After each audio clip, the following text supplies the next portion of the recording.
Thomas Paine, Thomas Paine, Thomas Paine, Sam Adams, Sam Adams, Sam Adams, Benjamin Franklin, Benjamin Franklin, Benjamin Franklin.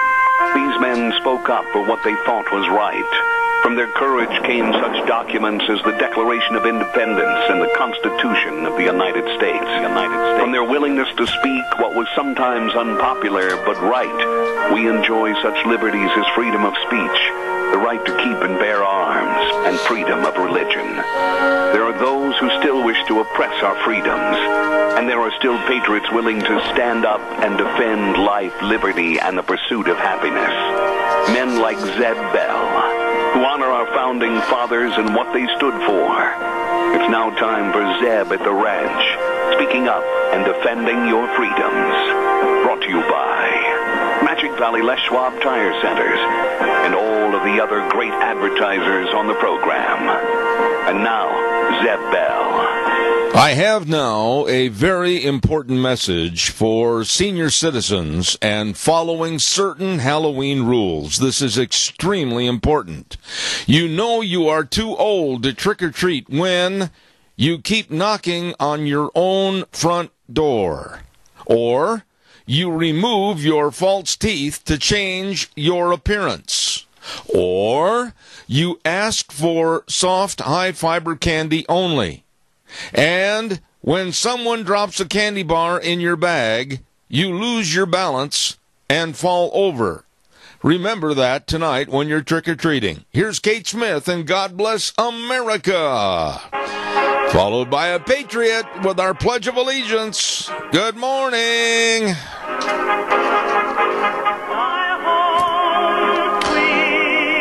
Oh, good morning, Zeb Bell, Zeb at the Ranch, with our major sponsor we're blessed to have, your Magic Valley Les Schwab Tire Centers, all 7 locations, and a big fall tire sale going on right now, along with some of our great advertisers like Western Way Services, always at your disposal. Call 734-6969. Right now, let's go to the phone line and have our Pledge of Allegiance. Good morning. Good morning, sir. Are you the man? Yes, I felt like doing the pledge on this lovely morning. And I'll tell you what, it wasn't so lovely last night. Give us the pledge, please. I pledge allegiance to the flag of the United States of America and to the republic for which it stands, one nation, under God, indivisible, with liberty and justice for all. Oh, you did a great job. Thank you, Wheels. God bless you, man. Thanks. Glad to have you with us. Hey, don't forget it's time for the weather right now, and the weather is brought to you by Cheney Flooring and Home Design, 1228 Oakley Avenue in Burley. Look for that blue door. You betcha. Hey, you need new carpet? Come to Cheney Flooring and Home Design. They give you a free pad with the carpet, sale on tile, too, some starting as just 50 cents per foot at Cheney Flooring and Home Design, 1228 Oakley Avenue in Burley. And now, here's the weather. It is Ghoulie Day, and of course, it's going to be fairly nice. Let's not complain too much about it for the last day of October. Partly cloudy skies, high of 53 tonight, low of 38. Tomorrow, as we begin November, it's going to feel a little bit like winter. Morning rain showers, winds are going to continue, only a high of 49, overnight low of 31.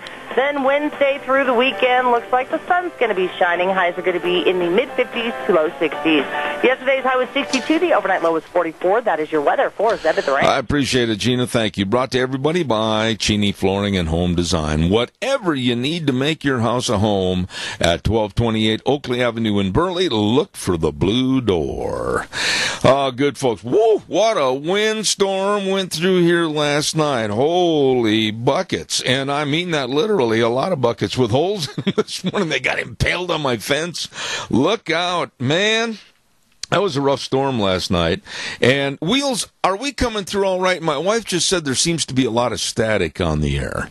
There is once we got you on the air, but over the phone when we were talking, it was... All right, I'll tell you what I'm going to do. Let me do these 2 commercials, and then I'm going to have you hang up, and I'll try the line again, okay? Yes, sir. All right, stand by. I want to remind everybody about Daryl's Cleaners, 1223 Albion Avenue in Burley. They are the best when it comes to cleaning. And by the way, if you haven't cleaned those winter coats yet and got them ready for the chilly weather, you better stop in there today. And don't forget, too, if you prepay, they will give you a 10% discount at Daryl's Cleaners, 1223 Albion Avenue in Burley. You stop in and see them today.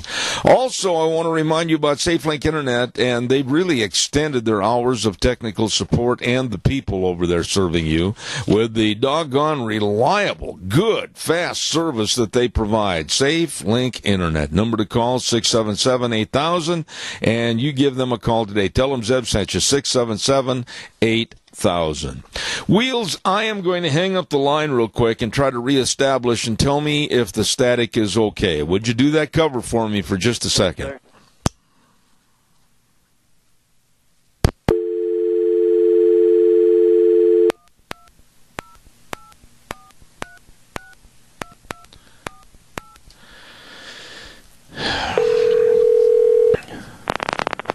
Yes, sir. And how is that? It's still fine, but it's still crackling and kind of popping a little bit. Well, Would you want to try to call back? No, we're going to have to ride the horse for a little bit like this and keep monitoring it. And what I want you to do is email Deanna and let her know the status, all right? Yes, sir. All right. Ladies and gentlemen, calls are welcome, 436-2. You can turn the music off now, Wheels. Thank you very much. And the calls are welcome, 436-2244, 1-866-927-4587. Don't forget November 8th, next Tuesday, vote yes on HJR5. Your voice needs to be heard, and you should always be able to hold our state government accountable. Vote yes on HJR5. Paid for by Speaker Scott Bedke, Representative Fred Wood, and Senator Kelly Anthon. And I do believe in that, too. We need to have our voice and not just be basically held by maybe some governor that wants more power than what he should, or activist judges. And that's my own personal opinion right there. Don't forget, too, Jack Johnson is running for county commissioner. That's right, Twin Falls County Commissioner, District 3. He will be very responsive to your needs, and he has a balanced approach to economic and agricultural needs. We need that. We need him. Don't forget, Jack Johnson running for Twin Falls County Commissioner, District 3, paid for by the elect Jack Johnson for Commissioner, Darren Kyle, Treasurer. And last but not least, another gentleman that's running for re-election for State Representative, District 24B, and that's Steve Hartkin. Stephen Hartkin is a strong Republican incumbent for re-election next Tuesday, November 8th for the Idaho House of Representatives. Very strong supporter of the Second Amendment and, of course, very, very supportive of right to life, water rights in Idaho, and multiple use of public lands. Vote for Steve Hartkin for State Representative, District 24B, paid for by the Stephen Hartkin Campaign Committee. All right, your turn. Calls are welcome, 436-2244, 1-866-927-4587. I want to say this before I get any further into the program this morning. Former Representative Bert Stevenson, if you are listening out there this morning, I am, let's say, kind of bowing to your power with the Cleveland Indians. My Chicago Cubs are down 3-2. They go back to Cleveland, and the Cubs must win 2 games in a row to be the World Series champions. I know, Bert. You are reveling in the glory that your Indians will take the World Series. But I want you to know, I, on behalf of being Cubs fans, I'm not dead yet. Caller, I'll be right with you. Stand by. Don't forget Ramsey Heating and Electric. And they are located at 2600 Overland Avenue in Burley. Oh, my goodness. They throw open the doors at 7:30 till 5 Monday through Friday. And they have all your furnace filters. Oh, yeah, buddy. I'm telling you what. If you want that furnace to be cranking out the heat for you this winter, make sure you treat it with great new furnace filters so it can be efficient for you. Ramsey Heating and Electric, where they provide warm winters and cool summers. Ramsey Heating and Electric, 2600 Overland Avenue in Burley. Caller, good morning. You're on the air. What is your favorite team out of the two you support, like the Green Bay Packers and the Cubs? Which is your very favorite? Oh, I have to be very honest with you. It's the Green Bay Packers because I knew a lot of the Packer players from back in the 60s. Jerry Kramer, Paul Hornung, Jim Taylor, Bart Starr, Bob Skoronski. I could go on, Max McGee, everybody. I knew all those guys on a personal level, and I would have to say it's always been the Green Bay Packers. Yeah, well, I'd say go Packers then. Yeah, but you know something? Yesterday, that was a nail-biter and a lazy boy recliner killer because my lazy boy was going back and forth, and I'm getting nervous, and the Packers lost that game by 1 point, 33-32, and I was not a happy camper. Well, I'm glad I didn't need to call you. I wouldn't have answered the doggone phone, got him. Hey. No, I'm on your side. I don't have a favorite team, but I kind of favor the team that my friends favor. Well, they know more about it than I do. You know what? The old days of having fan loyalty to teams and everything is kind of going by the wayside, and I think it's a shame. Keith, God bless you, and Nancy, have a great day. I got to get this word in, and I'll be with another call. Thank you so much. Appreciate it. Don't forget Denny's Restaurant, 611 Overland in Burley, and another location at 291 Poline Road in Twin Falls. Oh, they're ready for the cold weather. They're ready to serve you like the pumpkin cream pancakes, or the red velvet pancake puppies, or the sticky bun pancakes. Oh, my goodness, it's delicious at Denny's Restaurant, America's Diner. You be sure and stop in and see them today. 611 Overland in Burley, the home of Zeb's Lunch Bunch at Denny's Restaurant. Caller, good morning. You're on the air.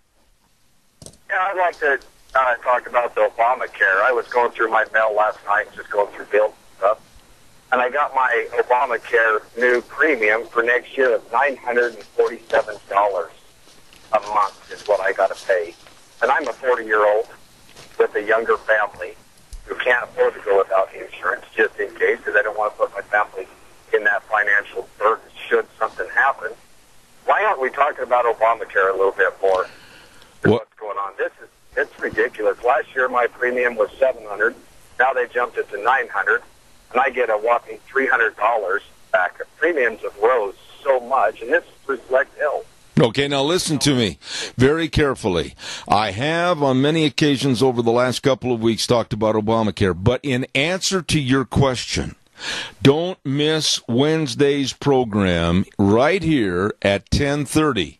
I have the number one critic of Obamacare since its beginning, Dr. Elena George from Atlanta, Georgia. She's going to be on the air at 10:30. We're going to talk about this fiasco, this absolute bill to create more human misery called Obamacare. And I urge you... People that are trying to work for a living. And, you know, we are in a socialistic place right now, and we don't even realize it. Well, let me tell you something. If you want to work, they're going to take it from you. Let me tell you something, sir. Hold on just a minute. Listen to me.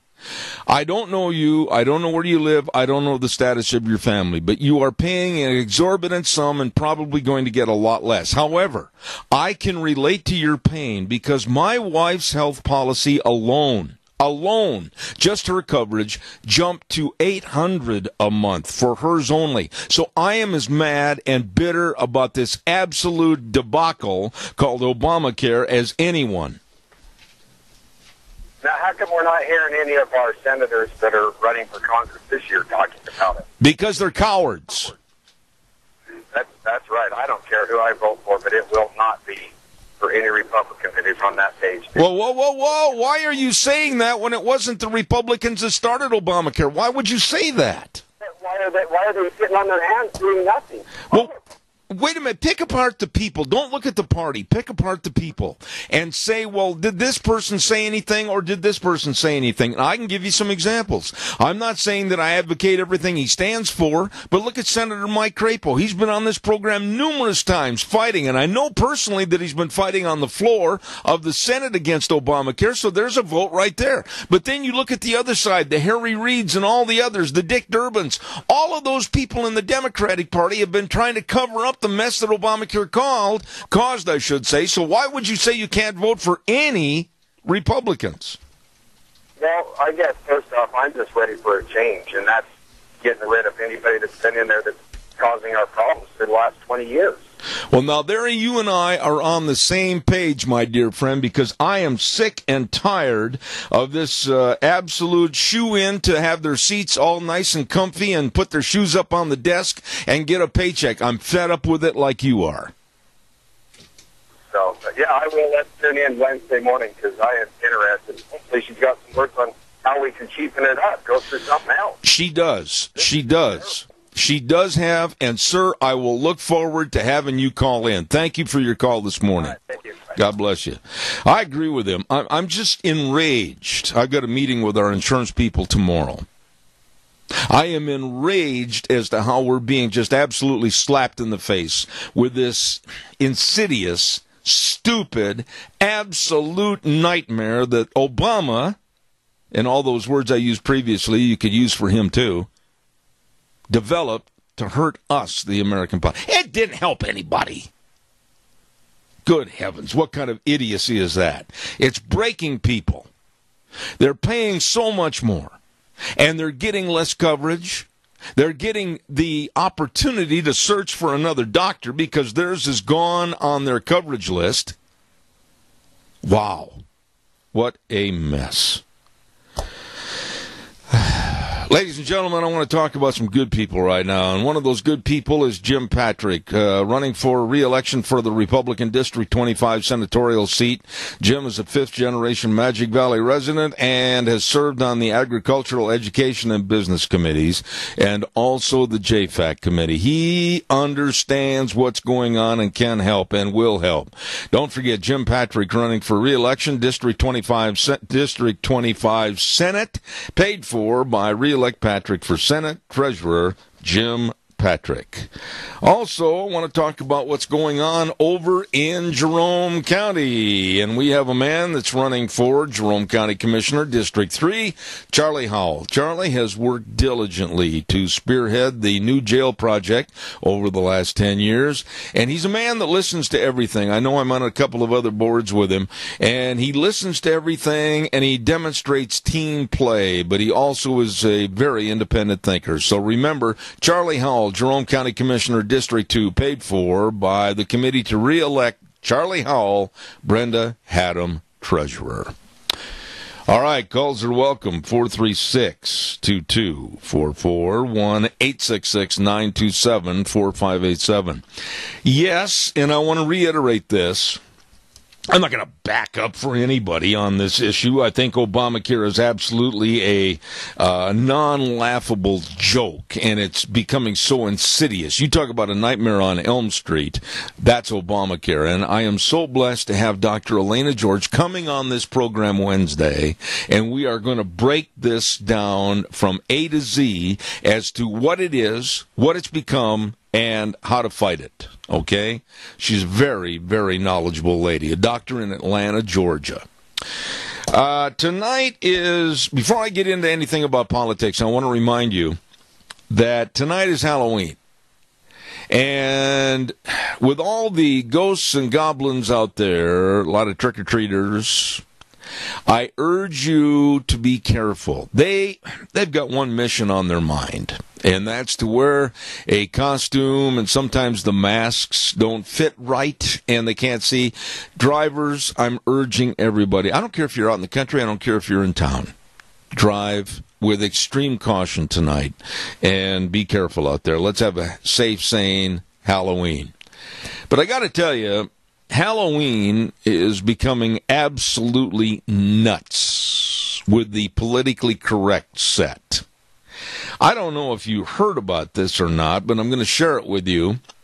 A Hollywood actress and her boyfriend dressed up to go to a Halloween party this past weekend. She dressed up as a pilgrim. He dressed up as an Indian chief. And she is getting blasted for being racist and insensitive.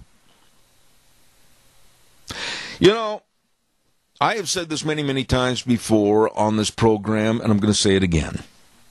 The PC crowd is ruining, completely destroying the fabric of America. The no-win cause, where everybody gets a trophy, everybody's the same, bah humbug, that's stupid. We have some of those people living right here. This actress was deluged with nasty calls. Her cell phone was lighting up with all the different Twitters and everything else saying what a racist and insensitive person she was, and she broke down and apologized. Apologize for what? We have lost our sense of humor in this country. I'm telling you, if you want to dress up as a pilgrim, if you want to dress up as an Indian, you want to dress up as a cowboy, and by the way, there was a college back east, and I think it was at Rutgers, where they were dressing up as cowboys and Indians, one fraternity against another. And everybody came down and just clamored and said, you can't do that. It's not politically correct. Who cares? Do it anyway. Oh. Once again, I want to say thank you to Burley Physical Therapy and Rehabilitation. I'll be over there this week again. Burley Physical Therapy and Rehabilitation at 1263 Bennett Avenue, Suite 2 in Burley. Oh, my goodness, are those guys good. And ladies, too. I mean, Nick Greenwell and all the physical therapists, they know the exercises. They know all the sports medicine. They have the hydrotherapy pool. I love that pool. It's really, really helped me get strength back in that leg. They are helping you and me get back to being us. That's right, 678-1191. The number to call, Burley Physical Therapy and Rehabilitation in Burley. Absolutely the best. My goodness, I'm choking to death here this morning. Also, I want to remind you about Berry Equipment and Rental. Hello, Juan and Rod and everybody. I'll tell you, Berry Equipment and Rental, they have the equipment to get the job done right. Listen to this. 0% interest on 48 months if you buy any used rental Bobcat equipment. 0% interest. 48 months, you can't beat that with a stick. No, you better get in there. South Lincoln and Jerome, Addison Avenue West in Twin Falls, and 159 West Highway 30 in Burley. Good people to work with. They have the equipment to get the job done right. Berry Equipment and Rental. You stop in and see them today. Calls are welcome, 436-2244, 1-866-927-4587. Honestly, why in the world would you consider Halloween? You dress up. You have fun. You go out in a costume. Have we got to be watching each and every little child, all the way to some of the adult costumes? Oh, wait a minute. You can't dress up as a cowboy. Why? Back at Rutgers, they told these kids that the cowboys just invaded the Indians' land. They took advantage of them, and they trailed cattle, and they played rawhide, Rowdy Yates, and everything, and you can't dress up as a cowboy because it's insensitive. What? And if you dress up as an Indian, you're mocking Indians. I tell you something, how bad this is. Listen to this. A judge in Canada, I didn't know this until the other day. A judge in Canada in the American League Championship playoffs had to stop a movement that was going on in Toronto to not let the Cleveland Indians come into town to play the Blue Jays in the ALCS because of their logo and because of their name. There was that much of a concentrated effort out there, and people said it was insensitive. This is how much idiocy is in the world. Fortunately, at the last minute, the judge overruled it.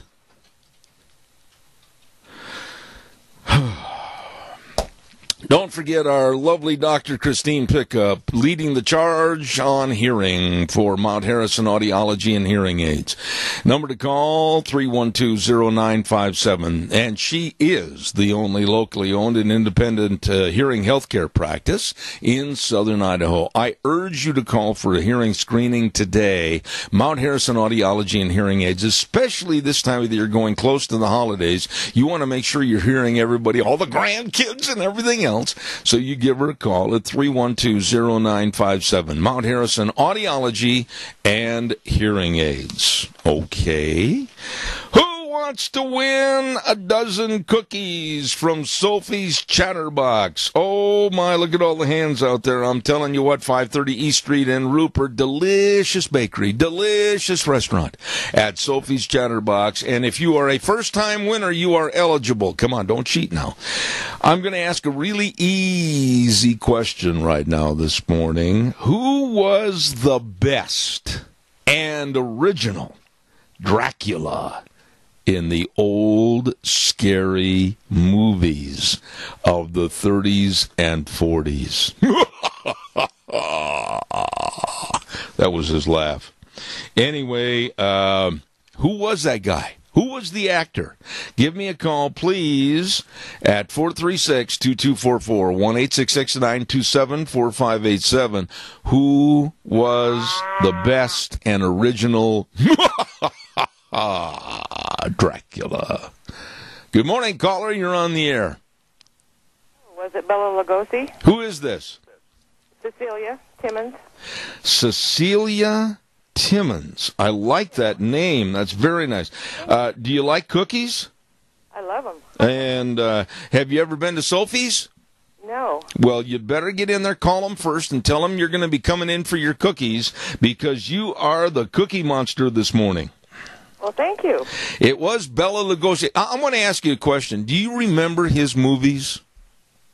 Oh, barely. You're too young. I am. But you know, on Saturday nights back in Wisconsin, WTMJ used to run a late night creature feature, like starting at 11 o'clock. And my mom and dad would let us stay up and let us get scared to death. But on Halloween, they ran the best of the worst, if you will. And I'll never forget Bela Lugosi, you know, with the fog and all the spider webs and the open coffin. And he would look at the camera and go, Yeah, he was very good in that role. He was the best one. Thank you so much. Thank you. All righty.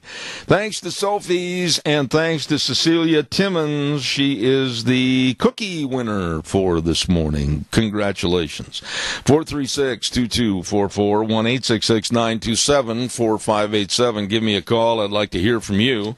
And also, we'd like to remind you that Roger Morley is running for Jerome County Commissioner, District 3. Roger has served as a Jerome County Commissioner for 2 terms, and he's also been an Idaho State, or I should say Idaho Senate lobbyist, and also Jerome County Planning and Zoning Commissioner. Roger has the experience needed to make another great county commissioner, paid for by Morley for Commissioner, Lorraine Morley, Treasurer. And we also want to acknowledge Jack Nelson, running for CSI Zone 3 trustee, member of the Jerome County Planning and Zoning, member of the Mid-Snake Water Commission, and a former CSI teacher back in the 80s. He knows all about CSI, and he wants to help by being a trustee. Jack Nelson, CSI Zone 3 trustee, paid for by Jack Nelson. Caller, good morning. You're on the air. Morning again. I'm wondering if you went to, say, like King's Variety Store or somewhere, could you even buy a cap gun? No, I don't think so. I don't know. I really don't know because I haven't looked. But all of this stuff with PC has gone really amok. You know, one of the greatest gifts I ever had at Christmas time was an original Roy Rogers 2-gun set. I still have the holsters hanging up here in my office, and that was from over 59, 60 years ago. And boy, those cap guns, they were really nice, pearl-handled pistols and everything. I took care of those guns for a long, long time, and finally they just gave up the ghost. But nobody got hurt. Nobody was mad. Nobody threw PC at us. We played Cowboys and Indians, and so be it. Yeah. Were you pretty quick on the draw? Oh, a lot of times I'd stand in front of the mirror and I'd go and try to outdraw myself, and I used to end up, one of the worst things that ever happened when I was a young kid, about 13, no, I was 12 I think it was. I was trying to imitate the gunfight at the beginning of Gunsmoke. And I stood in front of the mirror, and I went to draw that gun really fast, and the gun flipped forward, and I broke the mirror. And try explaining that to your big dad. Well, you know, on this Halloween thing that I think should be against the law to wear a a mask of our President of the United States. Why? Because that's a disgrace. Really? Well, I think so. Are you being facetious with me, Cottam? You'd be opening yourself up for an assassination. Well, don't say anything like that on the air, please. Yeah, don't say anything like that on the air. But believe me, when they came out a couple of years ago and they said, oh, you can't dress up as the president, you can't wear his mask, I purposely went to the store. My wife's sitting right here in the office. She can tell you, and she can get on the cameras that are here, nod her head yes. I purposely went to one of the stores in Twin and bought an Obama mask because they said they didn't like us to. I am not going to be told what I can do or can't do. Good for you. You know, I don't know. Maybe it's a popular thing to sell. I don't know whether you could even buy one now, could you? I don't know, but I'm keeping mine for the highest bidder. I got to run, Keith. See you later, buddy. Thanks. Right now. All right. See you later, buddy. Thanks. Calls are welcome, 436-2244, 1-866-927-4587. Have a good time tonight out there at Halloween, but please don't let somebody spoil or rain on your parade. You can't wear that. Why, that's insensitive. Why, that's racist. Oh, tell them to go crawl back into a hole. I know a guy that wants to crawl into a hole. And that's FBI Director James Comey. Oh, my, is he on the hot seat. But you know something? I admire him. I do. He, I think, made a terrible mistake at first by dropping the case on Hillary. But now there's so much evidence, and there's so many emails, and there's so much trash that is starting to be turned up in regards to the Democrat Party and the mafia called the Clintons. I admire him because I'll tell you what, had he held this information until after the election, in a free society like ours, all heck would have broken loose. Especially if, and I underline the word if, Hillary is elected. And I will use these words, God forbid. But by throwing this out in front of the public now, which he couldn't sit on that information, there's so much going on between Huma Abedin, Hillary Clinton, the Clinton Foundation money, and of all the scary characters on Halloween, the worst one, and he doesn't even have to put on a mask. He doesn't even have to dress up his costume because he doesn't wear a lot of clothes when he texts people anyway. And that's Huma Abedin's husband, Anthony Weiner. I almost hesitate when I say that name. What a ridiculous pawn scum Anthony Weiner is. With all of his sexting to underage people. And how in the world did he have access to all these different emails? And Huma Abedin being the right-hand girl Friday of Hillary Clinton, and then they're both saying, well, we had no knowledge. Well, you two are idiots and you're lying. But here's the weird part. Weiner goes by the nickname Carlos Danger. That's what he prefers to be called. The guy is a lunatic. He's a former representative. What kind of nuts are in the Democratic Party working with the Clintons? This is unbelievable. 8 days before the election. Calls are, well, come on, don't leave me hanging. This isn't a one-man band here this morning. I can't beat the drum and play the ukulele at the same time. Come on, give me a call, 436-2244, 1-866-927-4587. Don't forget Menacasha Sales, 1321 East Main Street in Burley, right across from the airport. Oh, they are good, and they bring you Dr. History on Tuesday mornings at 10:06. Tomorrow, Gary Shoresman's going to be filling in for Dr. History. And don't forget, they've got all your windows with the western windows. The winter's coming. Keep the cold air outside. They can help you at Menacasha Sales, 1321 East Main Street in Burley. Caller, good morning. How are you? I'm doing great. I didn't get blown away last night, but I'm still doing great. Woo! That wind went through, and I'll tell you what, anybody that was wearing a toupee, even if they were in the house, they were going to lose it. Yeah, I think so. You know, Zev, the first thing that came to my mind when you mentioned Wiener, when he first came on the TV, what is this guy doing to make a living? And if he had access to any of this information that Hillary did, was he selling this stuff for income? Well, these are all speculative type questions, and I would be giving you a speculative type answer, and I refuse to do that, Tony, and you can understand why. I only base my attitude and my answers on facts on this program, quite different than some people. And I'm not going to say anything, but when you are married to, let me just throw it back in a scenario to you. When you are married to Uma Abedin, and she is the right-hand girl to Hillary Clinton and knows everything that's going on with the foundation and politics and everything else, you answer the question yourself. What do you think? Oh, I think that she's just as guilty as Hillary. There you go. No question. There you go. I just think this is a complete fiasco, and not a laughable mess, but it's not funny, and it's going to get worse. And I'll tell you what, I am really, really concerned. Tony, how's Mary doing, by the way? Oh, she's doing all right. She's getting over that thing that she had, and she's fighting it. You know, she's a pretty tough old gal. Oh, you said those words. I'm going to say she's a very, very tough lady. Oh, she is. Okay. I can tell you that for a fact. You better live carefully there, my friend. God bless you, Tony, and say hello to Mary for me. Thanks. I certainly will. All right. Caller, I'll be right there. Don't go away. I promise you, you're next on the line. Ark Animal Hospital, Dr. Bill and the whole crew. These are really nice people. They came over to the Senior Junction Pumpkin Function last Thursday, which was a complete success. And we had them on the air and everything. They're really nice people. They're going to be part of the Trunk or Treat on the Rupert Square tonight at 6:30.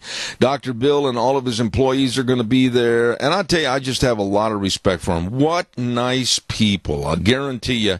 And there's prizes going to be given for the best decorated car tonight and the top 3 vendors at the Rupert Square Trunk or Treat. And Ark Animal Hospital is going to be there as one of the sponsors. Ark Animal Hospital, 750 21st Street in Hayburn, where they have warm hearts for cold noses. Good morning, caller. You're on the air.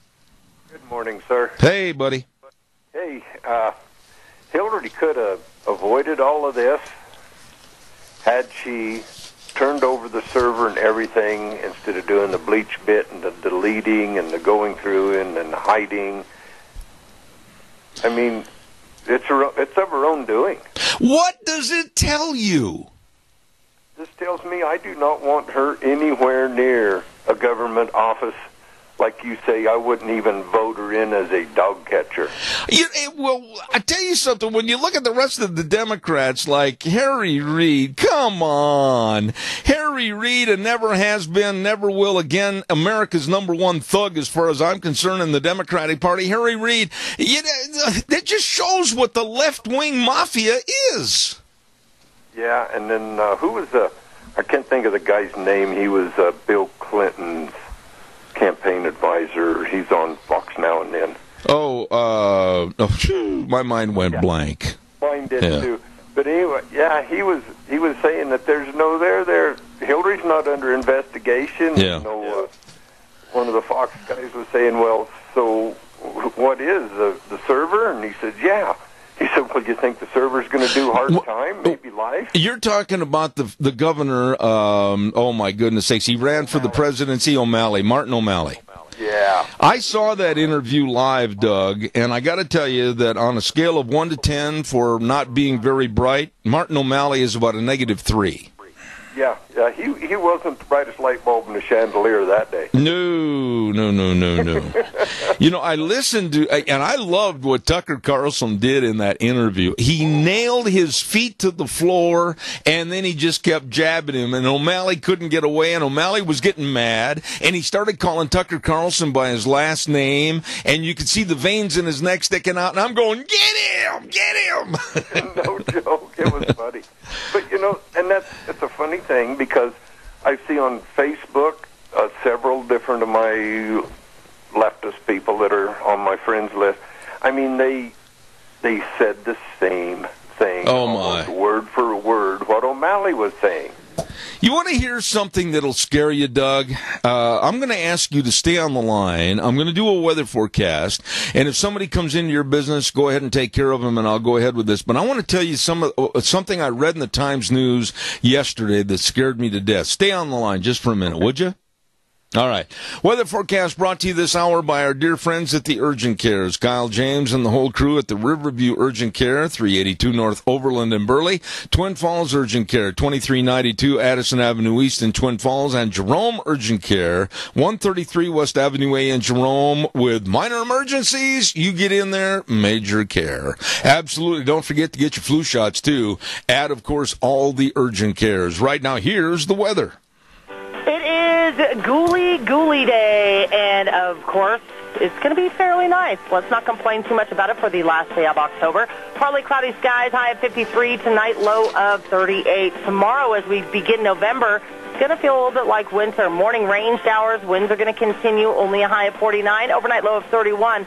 Then Wednesday through the weekend, looks like the sun's going to be shining. Highs are going to be in the mid-50s to low 60s. Yesterday's high was 62. The overnight low was 44. That is your weather for Zeb at the Thanks, Gina. I appreciate it. And don't forget, too, the Urgent Cares. Riverview Urgent Care in Burley, Twin Falls Urgent Care in Twin Falls, and Jerome Urgent Care in Jerome. Minor emergencies, major care. Go to their website, find out more. UrgentCareOfIdaho.com. They really are serving you. Doug, did you happen to read yesterday's Times News where they had a huge story in there, and they were talking about sitting this one out, and they were talking about voters that are turning into or have always been non-voters. Most of the people that they interviewed, by their pictures, etc., they look to be like 30 and under, and I want to read you some of the comments that these people, and I'm going to get mad when I read this because I find these people to be totally irresponsible Americans. Elizabeth Kreft of Filer said she felt that it's too much work to get registered to go vote. And she said, it's no fun to me. Another one, Steve Martin of Twin Falls. Why he's not voting? There's too much corruption in church and state, and I'm a homeless person, so I'm not going to go vote. Rebecca Wheeler of Twin Falls, she said, I can never keep up with everything. I've always hated politics. And she said that she chooses not to watch the news. Another young person, Alejandra Arana, said she doesn't like any of the presidential candidates. And then another person, Rebecca Gilbert in Twin Falls, said she tends to stay out of political discussions because of all the drama. What kind of young people are we raising in this country? Everybody gets a trophy. Everybody's a winner. Nobody has any convictions to try to make the world better. They'd rather just go back in their little cave and pull the rock in after them. Yes, and what would be interesting is also list what these people do for a living.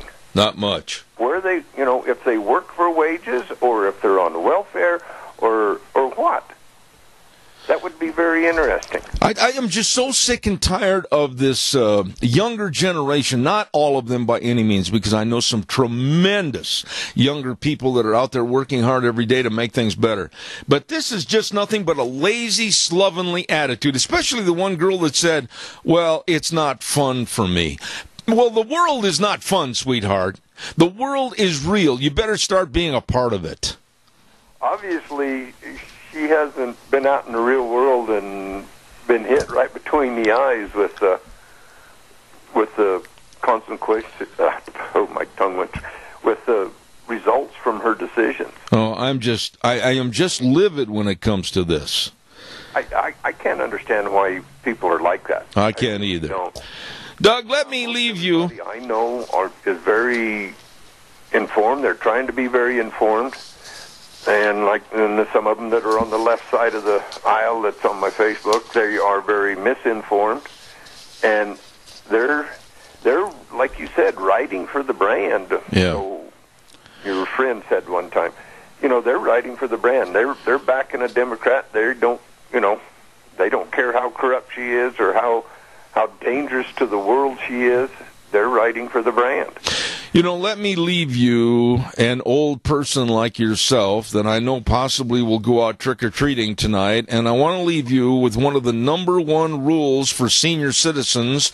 If you do go out trick-or-treating tonight, don't forget, you will be the only Power Ranger in the neighborhood with a walker. Very, very true. Also, a recommendation, if an old person does go out trick-or-treating, take along a GPS device and mark your home so you can find your way back. Yeah, the worst thing you could do as an older person is go out trick-or-treating on your block and then come up to your door and knock on it and wonder why nobody's answering. I got to run, Doug. Thanks, buddy. You bet. Okay. Hey, don't forget Ramsey Heating and Electric offering rebates on qualified Lennox home comfort systems. Whether it's a gas furnace, air conditioner, or a heat pump, you and your family will enjoy the comfort.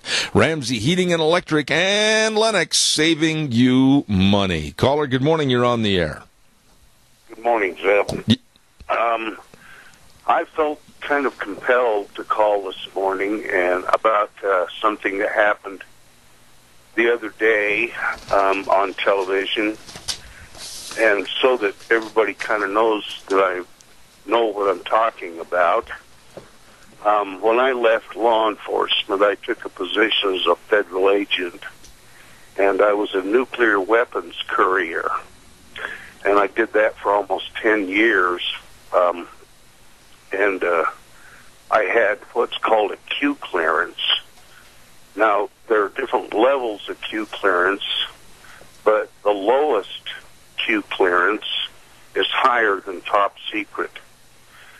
And I dealt in the security of our nuclear weapons across the United States. So I know what I'm talking about. All right, real fast, sir, because I'm running out of time. Friday, Okay. after Comey got up and said that he was going to reopen the investigation. She got up in one of her speeches the other day and gave out one of our national security secrets. Yep. It's supposed to be one of our most guarded secrets that there is. Yep. She told on national television what our exact response times were Right. to a preemptive nuclear strike on the United States. Absolutely.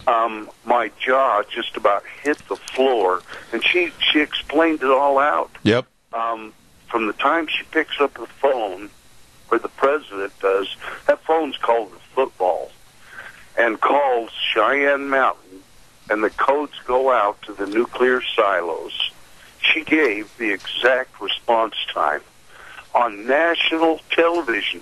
She should have been led off the stage in handcuffs. I can't believe that nobody's even talking about that. No. Wait a minute, sir. Sir, wait a minute. Listen to me, please, because I'm short on time, and I really, really value and appreciate your comments. But so give me a break here. I did talk about it on my program. I did mention that she gave away information that absolutely shouldn't have been said during a question and answer period. It was totally wrong, but nobody held her feet to the fire. I'm with you. This woman is irresponsible to be president of the United States. I've got 30 seconds. Make a short response. Go. She's a psychopath. Now, she either did that for one or two reasons. One, because she thinks she might lose the election, and she did it to spite the country and hurt the country. Or she did it to give to our enemies, and she probably did it for money.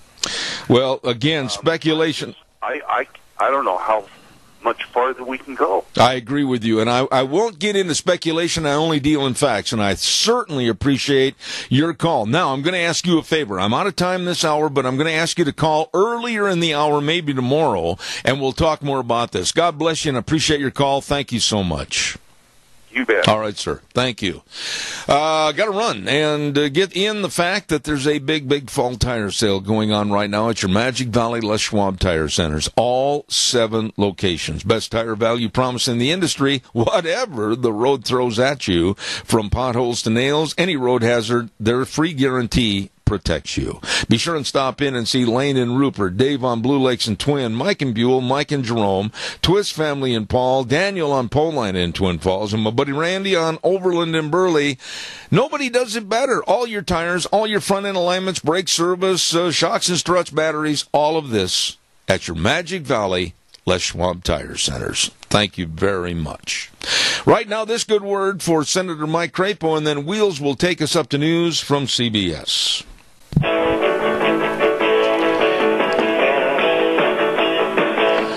Attention, all senior citizens. If you're going out trick-or-treating, when the door opens and you yell trick or... you better be sure and remember the rest of it. Okay, good morning. Anyway, don't forget, I can say that because I'm a senior. I know the thin-skinned people out there are saying, oh, you're making fun of senior citizens. I'm making fun of myself, okay? Good morning, Zeb at the Ranch. I'm Zeb Bell with our major sponsor, your Magic Valley Les Schwab Tire Centers, all 7 locations serving you, along with some of our great advertisers like Western Waste Services. From the canyons of the Snake River and all across southern Idaho, we're always at your disposal. Western Waste Services, we care about our community, our resources, and this great land. Western Waste Services is lending a hand, always at your disposal. Western Waste Services. Oh my goodness, Western Waste Services, always at your disposal. Call them at 734-6969. Get on the route service, have your garbage picked up weekly, and it's gone. It's out of there. I love their prompt service, very efficient service, locally owned and operated. They are the best. Always at your disposal, Western Waste Services. Absolutely. Great folks. By the way, too, don't forget Lennox and Ramsey Heating and Electric offering rebates on qualified Lennox home comfort systems. Whether it's a gas furnace, an air conditioner, or a heat pump, you and your family will enjoy the comfort. Call them today at 678-0459 and learn how Ramsey Heating and Electric and Lennox can save you money. Absolutely. In just a moment, we're going to be going over to the Senior Junction and talk to the lovely Catherine in just a moment about a highly successful pumpkin function that we had last Thursday on the air. So stay tuned for that. Right now, I want to remind everybody that Lee Hyder's running for re-election, and notably so. Good man, State Senator, District 24. The best always stand the test. And vote November 8th for a man that's devoted to Idaho and serving you. Remember, November 8th, go to the polls and re-elect for State Senator, District 24, Lee Hyder, paid for by Lee Hyder for Senate, District 24.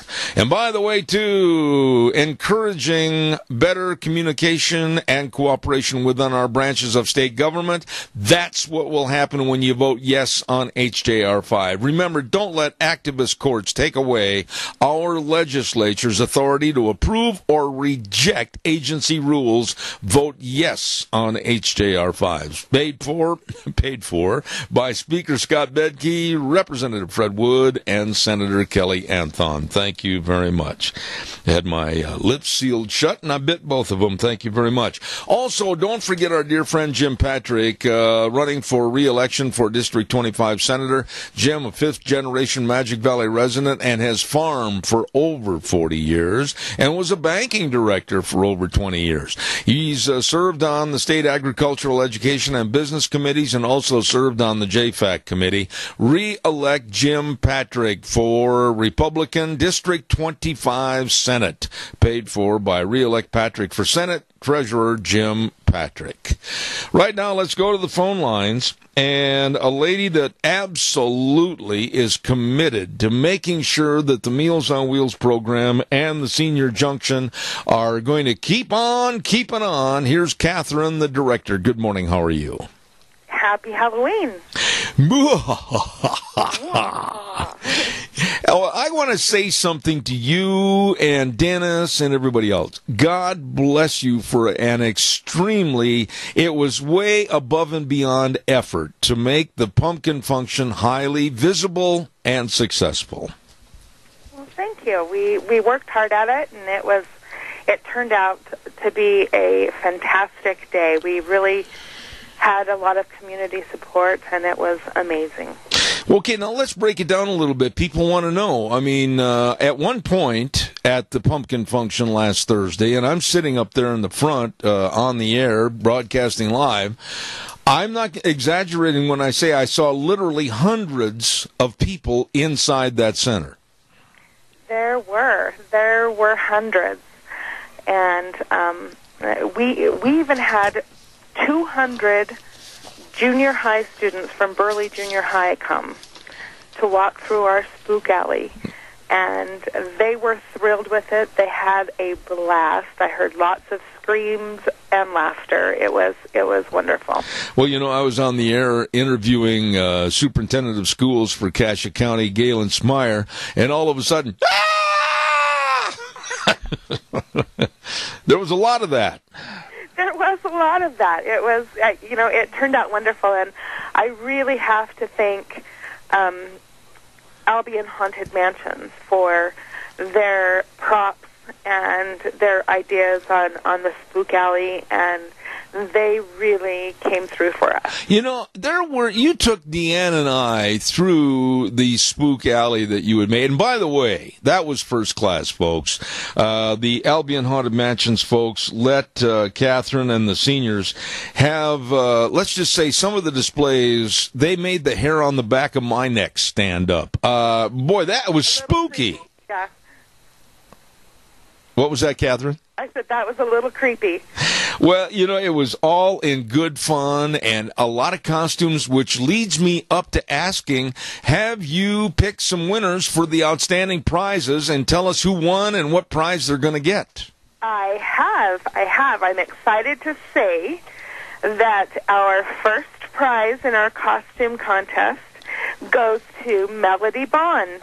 And she came as a fairy godmother, I believe. Uh-huh. She was wonderful, and her prize is an elite membership to Elite Gym. It's a year membership. Okay. And then we only had one kid come in a costume. Oh, my. Or I think there were a couple. But Cody Johns came, and he is the winner of the kids' bike. Oh, my goodness sakes. Well, congratulations. You know, the dangerous thing about that magic wand that Melody Bond had the other day, when on the way home she waved it at John, her husband, and he turned into a frog. That's wonderful. That's wonderful. We have a couple of other prizes. Okay. That we drew out of our all of the drawing of the names people put in. Okay. We have Ark Animal Hospital has graciously given us a prize to hand out, and that goes to Fran Michelson. Okay, and what was the prize for? I believe it was for a vet check. Okay, all right. No, I meant as far as, was this, it wasn't a costume, it was for a pumpkin or something? This was just drawn out of the names. Okay. We had two that we drew out of the names, and then the pumpkin contest was won by Sharon Hobart. Okay. And she had the witch's pot with feet sticking out of it. Oh, my. It was wonderful. And what did she win? The Goodie Shop gave us a basket to give away, and that goes to Jimmy Flowers. Oh, my goodness. Well, what about the Cactus Pete's overnight stay? Now, let me tell you, we drew out of everyone who came for the jackpot stay, and the winner is Glova Payne. Oh, my. And I am so excited to be able to call her this morning and let her know. Wow. I mean, really, the whole event was you looked like at about 10:35 last Thursday morning. You were there in your costume, but I kind of caught you going over and sitting down in a chair and going, whoo, you were a little tired after all that, weren't you? It was, there was a lot of love and effort put into the pumpkin function, and I believe it was a complete success. We are very happy with the turnout and the fun that was had, and I think that it was a great thing. And, I have a couple of people I really want to thank. Of course, Elite Gym for their membership that they gave us, Jackpot for Cactus Pete's, giving us an overnight stay and a buffet, Four Paws, Ark Animal Hospital, and the Goodie Shop. But most importantly, we would like to thank Zeb and Deanne Bell for all that they have done for us and their support. And you guys were amazing, and we could not have done this without you. Well, that is extremely kind, but I can tell you this much, Catherine. Deanne and I are both committed to helping our seniors any way we can. And on a very serious note, I don't know what the bottom line was for money raised. I hope it's enough to keep the Meals on Wheels going for a while. But we've got to keep this in front of the public. We've got to let the folks know that the Meals on Wheels program absolutely is essential to our seniors. We can't let it go by the wayside. That is right. This is a passion of mine. I am going to keep fighting the good fight, and I know that keeping the public informed and the community involved, we're going to be able to make this work. Is there anything else as kind of a summation that you want to talk about the pumpkin function? I mean, we got there early in the morning. The breakfast was great. I mean, I was really impressed with the amount of people coming down there. But, at 6:30 in the morning, I mean, for everybody to get dressed up in outfits and costumes and everything and then go through a spook alley at the beginning of the day instead at the end of the day, that's kind of a real hard thing to take and hard on your system. It was a little frightful of a morning, wasn't it? It was early, and we had a lot of support. I don't think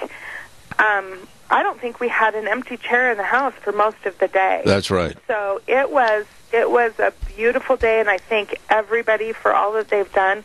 We had a great group of guys, the Troubadours, who played some wonderful music. It was a good day. I'm glad you brought that up because Ned and his crew there, wow. I mean, Paul, everybody, I don't know all their names, and I feel bad if I eliminate somebody, but the music was really good, and they play music that I can relate to because I grew up in that period. Right, and I grew up listening to it too. My grandmother, my mother, it just brings back such great memories, and they do a fantastic job, don't they? They absolutely did, and from the get-go, I want to say thanks to everybody for coming over, all your kind comments. We had a very busy day on the air because of contractual agreements with all of our political ads and everything, but it all went very well. But to you and Dennis and everybody over there at the Senior Junction, I really mean this when I say God's blessings. Is there anything coming up that you want to mention that they need to be aware of? Yes, we have our Thanksgiving dinner on Thanksgiving. It's in conjunction with the churches of the Mini-Cassia area. It will be on November 24th. This is usually the one that is held at Charlie's every year. We are moving it here to the Senior Junction. It will be from 11 to 3. And it is a free will donation with a minimum of $2 per plate.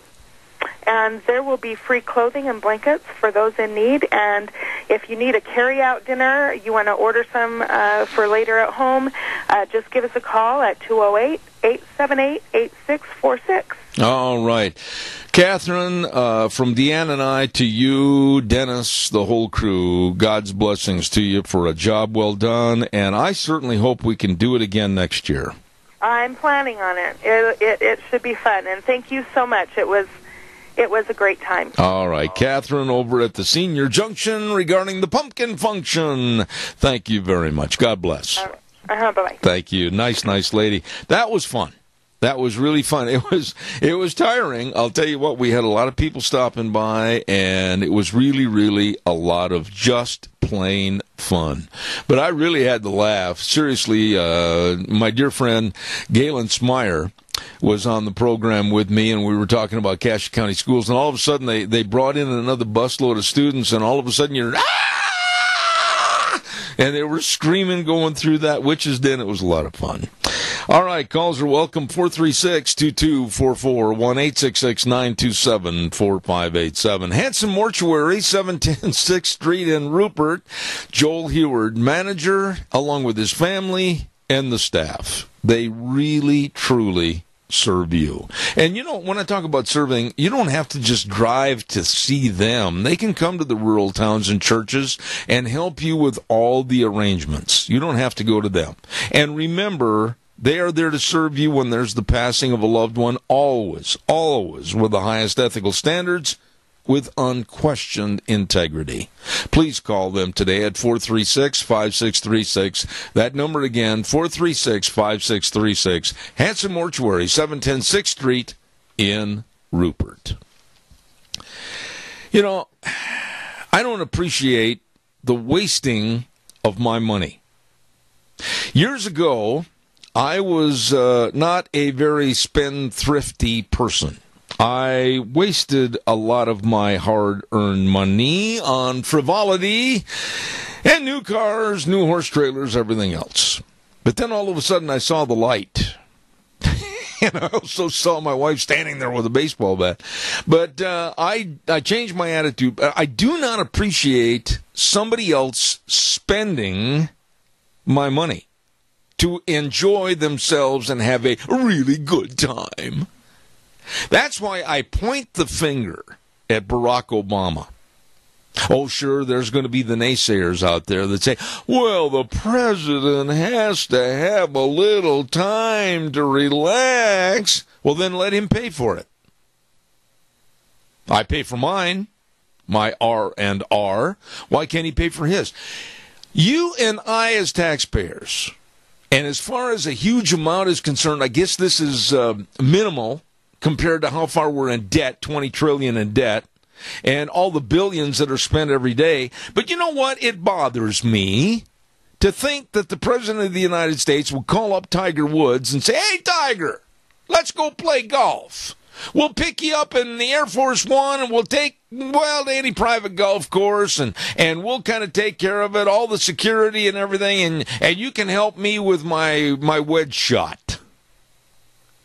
That little golf outing cost you and me $3.6 million. We paid for it. I don't like having my money spent that way. I don't like Obama using the American public's money to go and have fun. Hey, whatever happened to paying your own way? You want to take a little time off? That's cool. You got time off coming from the Oval Office? That's great. You want to go spend on a golf game? Great. But it doesn't work that way when you have to drag along all the fancy armor-proof cars and the Secret Service people, etc. Hey, Tiger, you want to go play golf? The American public's going to pay for it. Who cares? Tea time at 11:30. I don't like that. What are your thoughts? 436-2244, 1-866-927-4587. Oh, my goodness sakes, don't forget. Let's see where we're at right here. I've got some political bills that I have to pay. Our dear friend Scott Bedke, State Representative, District 27A, Speaker of the House, urges you to vote on November 8th. He is very concerned for Idaho and also this great United States of America. Scott Bedke urges you to vote yes on HJR 5. And don't forget, be sure to bring your picture ID when you go to vote. Paid for by Representative Scott Bedke, District 27, Position A. Thank you very much, Scott. Appreciate that. Also, Rick Martin is running for CSI trustee. That's right. Rick Martin running for CSI trustee Zone 2. Rick, a very conservative choice for the CSI Board of Trustees, and he's a graduate of the United States Air Force Police Academy in San Antonio, Texas, and he wants to work with all to strive to make CSI more community and user-friendly. Don't forget Rick Martin for CSI Trustees, District 2, paid for by Rick Martin for CSI Trustee, Rick Martin, Treasurer. Caller, good morning. You're on the air. Good morning, Zeb. You know, it just fries my bacon. We had a few soldiers that they promised them bonuses, and now they're going to make them pay them back. No, they're not. No, they're not. No, Jerry, wait. Their mind, but they were. I know, that's right. They were, but now that's been stopped. They're going to make them pay it back. The Senate blocked it. Yeah. But, our president can do anything he wants to do, and he never has to pay anything back. And it's completely ridiculous. Well, Jerry, where's the milk of human kindness? And say to Barack, my goodness, with all you've done for us with that wonderful Obamacare and how you've thwarted ISIS, sure, go to the links and spend $3.6 million. We don't care. Well, and, it's at, what is it, $16 trillion in debt we are beyond where Bush left us. All this stuff just upsets me to no end. It's ridiculous. Well, we're over $20 trillion. And stuff. Yeah. Everything is on the downturn since he's been in there. I can't think of a single thing that's a speck better. When he went in there, we didn't have all these racial problems we've got now. And I don't know, just one thing after the other, just all going south. Jerry, the thing that you just brought up is really the true statement. I got into kind of a verbal harangue with a lifelong Democrat the other day, and I said, hey, wait a minute, stop. Let's have a good conversation here. Tell me 3 things, 3 items of goodness for the American people that Obama has created. I don't have a friend anymore. He walked away. Well, and I don't think there's one thing that Obama has created that's been good for the American people in any way. Yeah. If there is, I've sure missed it. Yeah. All I've seen is bad, worse, and horrible. Jerry, God bless you, man. I got to do a commercial break. Thanks for your call. You have a great day, and may the Lord bless you and all your people. All right. Thank you very much. Nice man right there. I really appreciate him and his thoughts. Thank you, Jerry. I tell you another man that I really appreciate, and that's Kelly Anthon, state senator for District 27, running unopposed this year. A very conservative man representing Mini-Cassia community.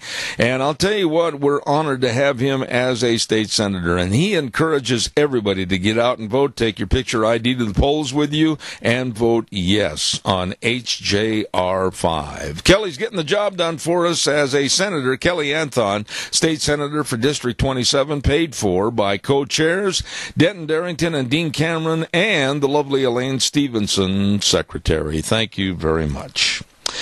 We're going to have a very interesting story with the Alliance Defending Freedom coming up in a few minutes, and I don't want you to miss this. And let's see, what else have I got here real quick? We'll cover that in just a second. The Boise State University Broncos, they lost. Yep, their hopes of an undefeated season to possibly have a chance to play a big bowl game on New Year's Day, it's gone. Unless something really crazy or wacky happens. But they played, and I'm just going to say this as an impartial source, they played the lousiest football game against Wyoming anybody could play. Those kids from Boise State deserve to lose, and Wyoming deserved to win. I've heard a lot of people say, nah, Boise State's a better team and all that. Not according to the final score. Wyoming outplayed them, and they won. So let's stop being a crybaby and go on, okay? Don't forget, let's ride. Hey, I'll tell you what, 270 Highway 24 between Rupert and the World. Open Monday through Friday, 9 to 6, Saturdays 9 to 5. I urge you to get over there and check out all the new snow machines that are coming in. Vroom, vroom, vroom, up in the snow, through the dandruff you go. And don't forget, too, they're having a great closeout price on the 2016 four-wheelers and side-by-sides. And you talk about all the accessories. Oh, my goodness. Huge accessory department and great service department, too. All of this and more at Let's Ride, 270 Highway 24 between Rupert and the World, where the fun is sold. Really good, folks. While you're over in that neck of the woods, you might think seriously about going to the telephone right now and making a call and arrange an appointment with Cameron and Siemens Insurance, and they're located at Highway 24 in Rupert, right as you go into Rupert, right there on that little bitty curve, can't miss it. And the number to call, 436-4424. All your life insurance, health insurance, retirement planning, employee benefits, all of this and much, much more by people that are dedicated to serving you. Please call for an appointment today, 436-4424. Cameron and Siemens Insurance, you give them a call today.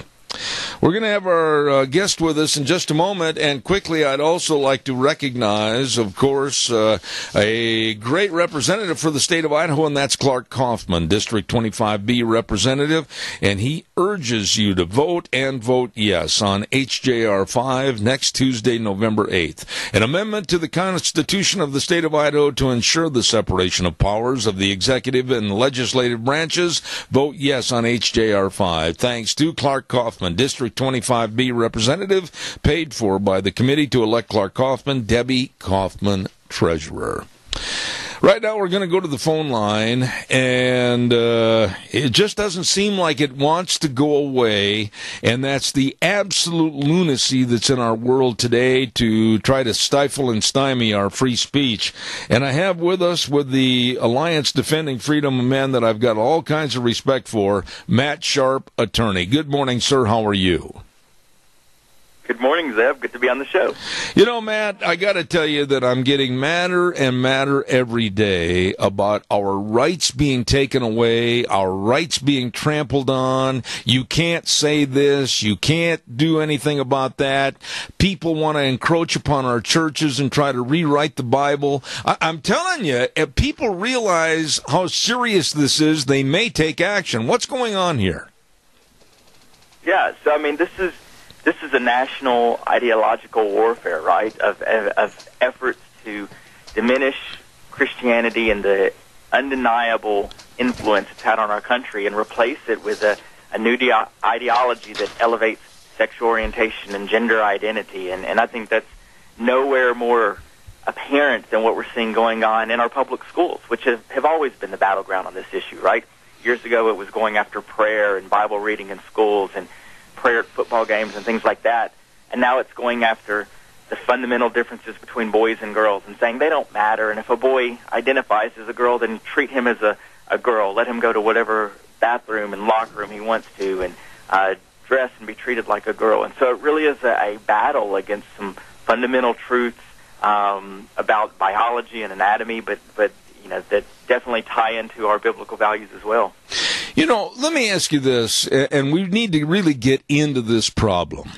But why are we as Christians, why are we as responsible adults letting this filth happen? I mean, I do not understand. If this was 25 years ago, people that were trying to do things as insidious as letting people go into other bathrooms just because they think they're a girl or they think they're a boy, that would have never happened. How come it is today? Well, the sad part is we've been sitting on our hands for a little while on this issue. When there was the effort to take prayer out of school, when there was the effort to take Bible reading out of school, and to go after some of our important traditions and freedoms, we as the Christian community didn't stand up like we should. We didn't take a stand and say these are important, these are constitutional, they're legal. It's what our founding fathers did, so how on earth can it violate our Constitution? Now we're reaping some of the consequences of that, of not taking a stand then. Now we're moving to these other battles of gender identity and sexual orientation in school.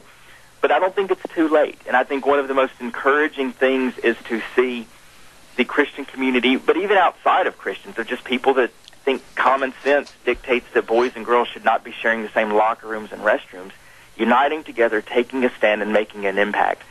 We saw in Virginia where several large churches got involved and worked with others to stop a school district from adopting one of these bad policies, opening up locker rooms and restrooms.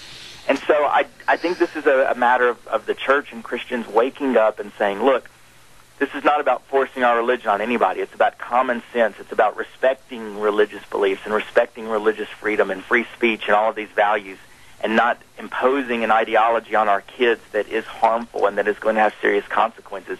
but we have got to stand up, let our voices be heard, show up at meetings, rally together, and when we do so, we can make a difference and not start changing our local schools and ultimately change our culture as a whole. You know, Matt, I absolutely point my finger. You don't have to join me on this if you don't want to. But I absolutely point my finger right in the face of Barack Obama. Supposedly a president with common sense. Supposedly a man of decency. Supposedly a father of 2 girls that wants to show them the correct way to live their lives. How dare he, Barack Obama, who has daughters that will be shielded from this forever because of Secret Service details, how dare this man subject your children and mine to this filth?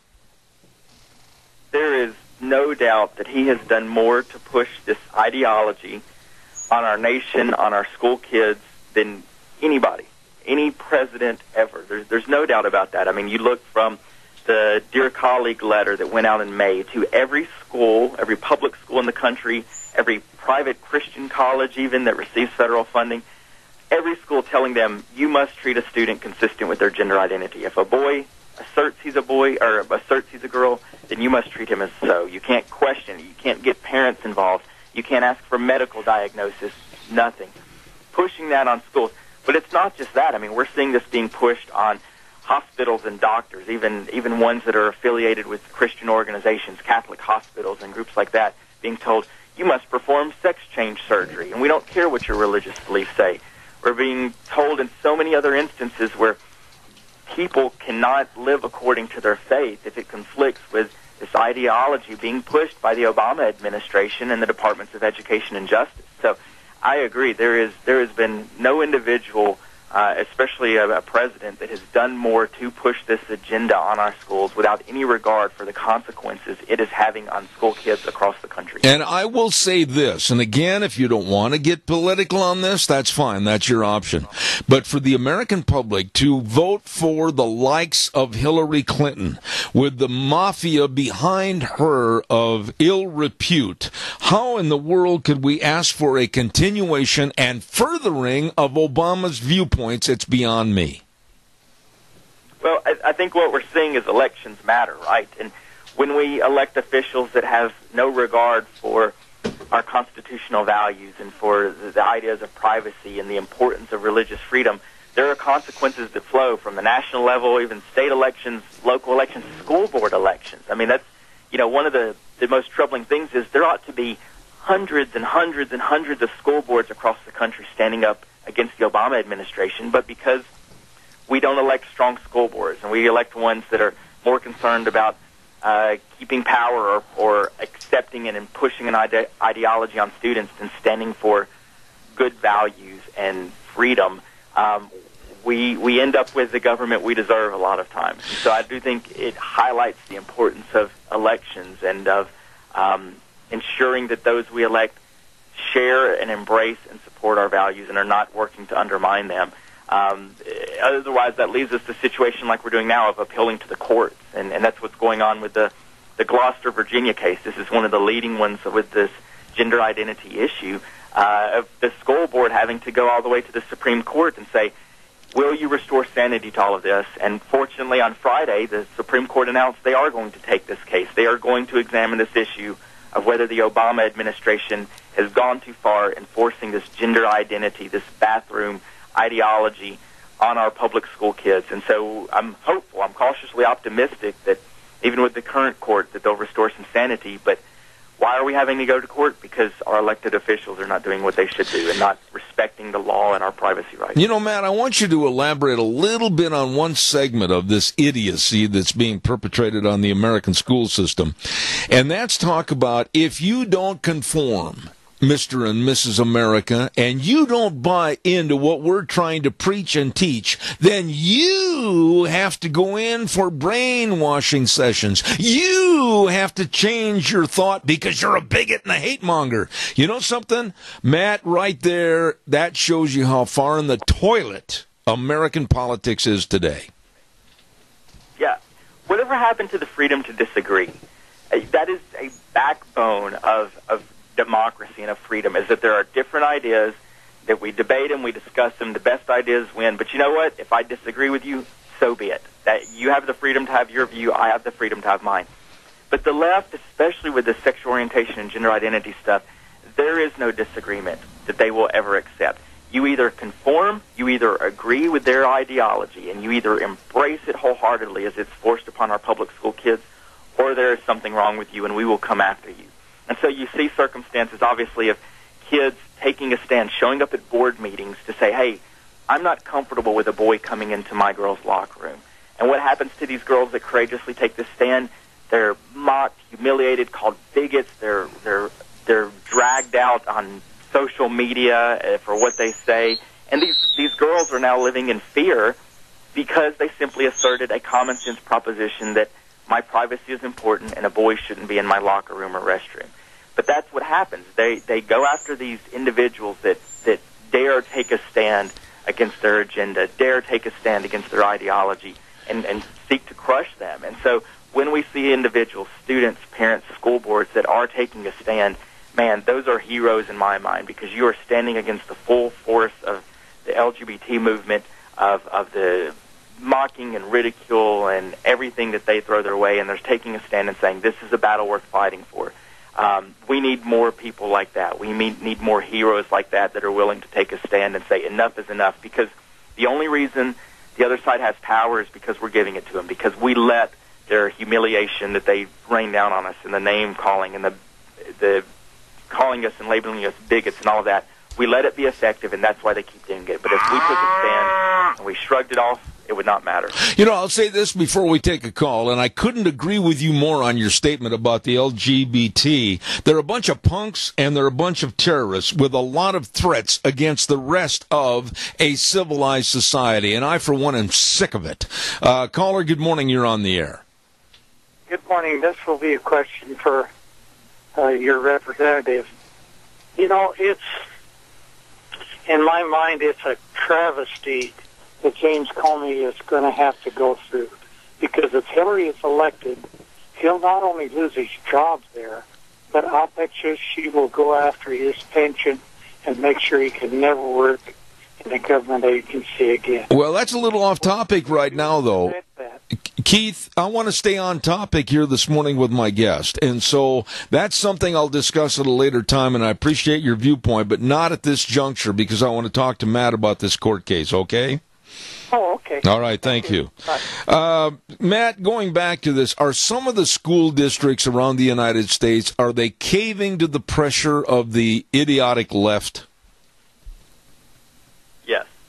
Some of them absolutely are. In fact, two great examples are some lawsuits we're involved in. One of them outside of Chicago, another one in Minnesota, where these schools adopted bad policies under pressure from the federal government, allowing a boy to enter into the girls' locker rooms in both school districts.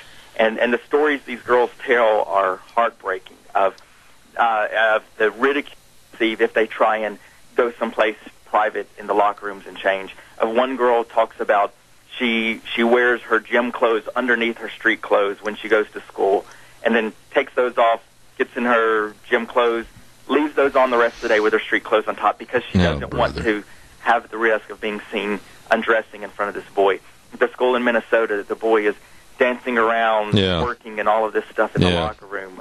Just stuff that no student should be doing, and especially not a boy in the girls' locker room. And it's all because these schools cave. Because rather than saying, our girls' privacy matters, we'll offer accommodations to kids struggling with gender identity issue. We'll make a single-stall restroom available to him so his privacy is protected. But we're not going to compromise our girls.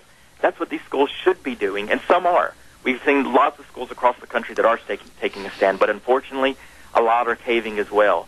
And you know what? Those schools need to be held accountable, and that's why we're filing these lawsuits, and that's why we're seeing parent groups rise up against school boards that adopt these dumb policies. You know, and this kid, this absolute creep that knew he could get away with it in that girl's locker room, dancing around, jumping around naked and everything, and just basically saying and flaunting himself to the point where you can't do anything about it.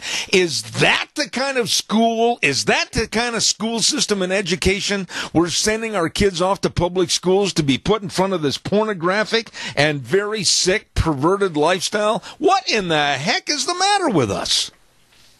Yeah, I mean, this happens when we lose our public schools to the left. This is exactly what happens. Rather than schools being about education and about instilling morals and values to train up the next generation, they become places where it's all about ideology. It's all about affirming an individual's gender identity. And this is what results in all of that, is that you're going to have individuals like these students that are taking advantage of this. And rather than a locker room being a private place where kids go in and change, get their business done, and then go back out to school, go to PE, whatever it is, they become a place, an ideological battlefield where unless you allow this boy in there, you're not affirming him and you're stigmatizing him and all of these things. And that's simply not true. These schools have a duty to protect all of their students' privacy. And when they open up their locker rooms, they are failing miserably in that duty that they owe to these students and their parents. What can, and I've asked you this before, but I think you should reevaluate and reiterate what your answer was. But what can we and what should we be doing? People should be outraged. People should be ready to grab a pitchfork and march down Pennsylvania Avenue. This is just nothing more than a lecherous approach to turn our school systems into nothing but pornography, and something has got to be done. Well, depending what happens with the Supreme Court case, I think what's likely to happen is the court's going to say, you know what, federal government, you don't have any authority to do this, to force this on schools. We need to let states and local schools decide. So that's going to make this a state's issue. And so I think it is so vital for parents, students, educators to band together and form Protect Our Privacy coalitions in every single state in the country and say, you know what, wherever these battles come up, whether it's a local school or a state law or whatever, we're going to support laws that protect privacy. We're going to oppose laws that strip it away. We're going to support school boards that protect privacy, oppose those that don't. Use political pressure. Use the power of the vote and the power of our voices to get out there and band together. And that way, when we have these girls that are courageously standing up and telling their stories about how this impacts them, they know there's a groundswell of people supporting them. I have seen that be effective in school boards across the country. When people unite and take a stand on this, it can change hearts and minds and change policy. But the moment we divide ourselves, the moment we back down from a full-throated defense of privacy and our constitutional rights, that's when we lose. Matt, let me also say this, and if I'm wrong, please correct me, but when something like this, absolute heinous story comes up, and it might happen in your school district, I would urge them to get a hold of the Alliance Defending Freedom and notify people like you, Matt Sharp. Am I wrong? Not at all. That's exactly what they should do. And we've set up a website dedicated to this issue. It's called safebathrooms.org. That's safebathrooms.org, where people can get information on good school board policies that they can present to their school boards and get them to adopt to protect privacy, to know what's going on in our cases, to know what their rights are. It's a great resource to get equipped so that you can engage on this issue. And if you have a legal issue, if you've got your school that's adopting a bad policy, you can contact us, get legal assistance to help out and to make sure that your rights are defended and protected. Absolutely. Matt, I can't tell you how much I appreciate your being very candid about this issue and being straightforward and how you're protecting us and school districts all across this country. Matt Sharp with the Alliance Defending Freedom. God bless you, my friend. Come back soon. God bless you and your listeners, Deb. Thank you. Thank you very much. I'm telling you, folks, the sleaze, the filth, and the pervertedness that's going on in our society right now has got to stop. Stop. One way or the other. You fill in the blanks. One way or the other, it has got to stop.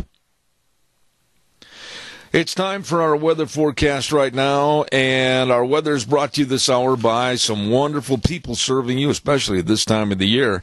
Getting close to the end of the year, and, of course, you're worrying about your tax return preparation. Well, I know the best. Pope, Phillips, Oaks, Goodwin and Company CPAs. Curtis Pope, Todd Phillips, Rob Oaks, Mitch Goodwin, Lyden Crane, super great people providing accounting services to the Minicash area for well over 50 years. Two locations to serve you, 1710 Overland and Burley and 625th Street in Rupert. Absolutely the best. Pope, Phillips, Oaks, Goodwin and Company, serving you as the best of CPAs. Here's the weather. It is Ghoulie Day, and of course, it's going to be fairly nice. Let's not complain too much about it for the last day of October. Partly cloudy skies, high of 53 tonight, low of 38. Tomorrow, as we begin November, it's going to feel a little bit like winter. Morning rain showers, winds are going to continue, only a high of 49, overnight low of 31. Then Wednesday through the weekend, looks like the sun's going to be shining. Highs are going to be in the mid-50s to low 60s. Yesterday's high was 62. The overnight low was 44. That is your weather for Zebit the Ranch. Absolutely, Gina. Thank you very much. Don't forget, Pope, Phillips, Oaks, Goodwin and Company CPAs. You want to work with the best? Well, they are, and they can help you if you're starting a business or a partnership or a corporation. They can help selling and exchanging business assets and all your tax return preparation, all of this and much, much more at Pope, Phillips, Oaks, Goodwin and Company CPAs, bringing you the weather. Thank you. You know, there's so many things that are going wrong in this country that, honestly, 10 years ago, I was doing this program 10 years ago. I never anticipated we would be this far down a very filthy road that we are today. I just honestly couldn't envision this. I mean, we're talking about an open bathroom and locker room situation in our public schools. Oh, you think you're a girl. Oh, you think you're a boy, so use whatever restroom or locker room you want to. This is insane. And for anybody that is a qualified, worried, really concerned parent, we all should be outraged that a president of the United States would advocate and push for this filth. Obama, I condemn you for this. Those are strong words, but I do. Calls are welcome, 436-2244, 1-866-927-4587. Fred Wood, running unopposed for state representative in District 27. Fred has absolutely been a real, he's been the gold bullion up there in helping us on the Health and Welfare Committee and on the Resources and Environment Committee, past member of the Fish and Game Commission. He will and has listened and works for everybody in District 27. And he wants to remind you to be sure and go vote yes on HJR 5, November 8th. Paid for by Fred Woods for House Seat 27. And another gentleman that is asking for your vote in just a matter of a few days. We're 8 days away from the election, and that would be, of course, Steve Hartkin, State Representative, District 24B. Steve wants your vote on November 8th to retain that seat as State Representative for District 24B. A very strong Republican incumbent, and he has a high conservative rating on a wide range of issues. Strong supporter of the Second Amendment, absolutely for prayer in schools, and supports the right to life, water rights in Idaho, and multiple use of public lands. Don't forget to vote for Steve Hartkin on November 8th for State Representative District 24B, paid for by the Steve Hartkin Campaign Committee.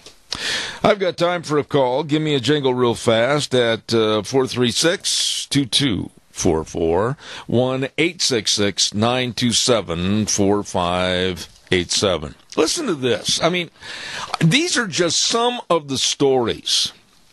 These are just some of the stories that I pulled off, thanks to my lovely bride, off the website from various news sources. Here's a headline.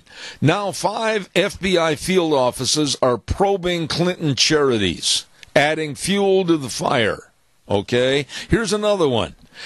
Report. The Department of Justice tried repeatedly to kill FBI's Clinton Foundation investigation. The DOJ, with, of course, Loretta Lynch, you know, her time on the airplane with Bill, they tried to stymie the FBI investigation. Here's another one. Blanking insane, a secret message shows Hillary's camp freaking out about her private emails. Here's another one. Leaked emails. Lawyers privately told Clinton campaign Hillary's email scandal smacks of acting way above the law. Ay. And you want this woman as president? Are you insane? Caller, good morning. You're on the air. Well, one of the things, Zeb, is that this is such an unprecedented thing, because if she gets elected and she's under a criminal investigation, and so does she get indicted before she is sworn in? She takes the oath of office? And then if that's the case, then does Obama pardon her? Yeah.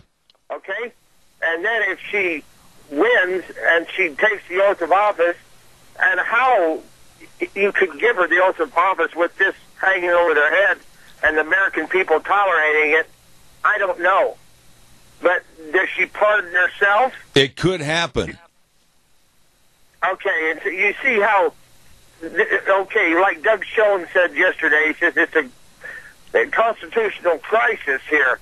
We will literally be without a leader because she could literally end up in prison. And then, of course, I guess, Kane would step in. What a circus clown, Randy. Randy, what a circus clown. I've only got a minute left, but what a circus clown. Tim Kaine has I think the combined IQ of an amoebic cell. Well, Tim Kaine has a history of being a closet gay. Of course, nowadays that means nothing. Then I guess it doesn't matter. I guess at one time it did. Maybe I shouldn't even have brought it up. Possibly not, but you know what? I'm not opposed at all to telling about true stories about people or anything about their backgrounds. I'm a little bit more than concerned. The needle on a 1 to 10 scale is bumping a 10 all the time with the idiocy that's going on in our country today. Oh, yeah. Hey, did you see those the crop signs, across the nation that say Trump? Never in the history of American politics has there ever been anything like that. There's 5 to 6, and they're still making them as we speak. I agree. Hey, Randy. It's an interesting thing. I agree with you, but I got to run to the news right now. Is a good word for Senator Mike Crapo, and then Wheels will take us up to CBS News. Stay tuned. I've got a lot more.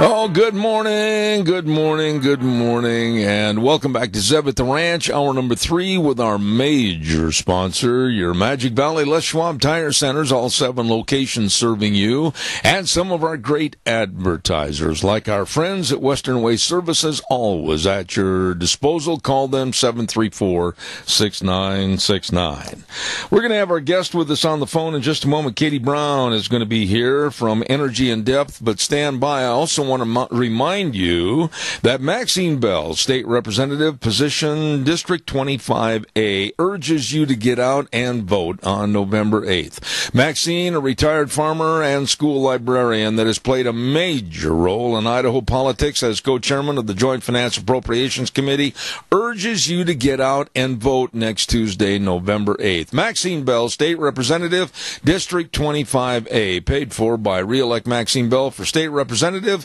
Linda Burton, Treasurer. Thank you very much, Maxine. And by the way, too, do not forget to vote yes on HJR 5 next Tuesday.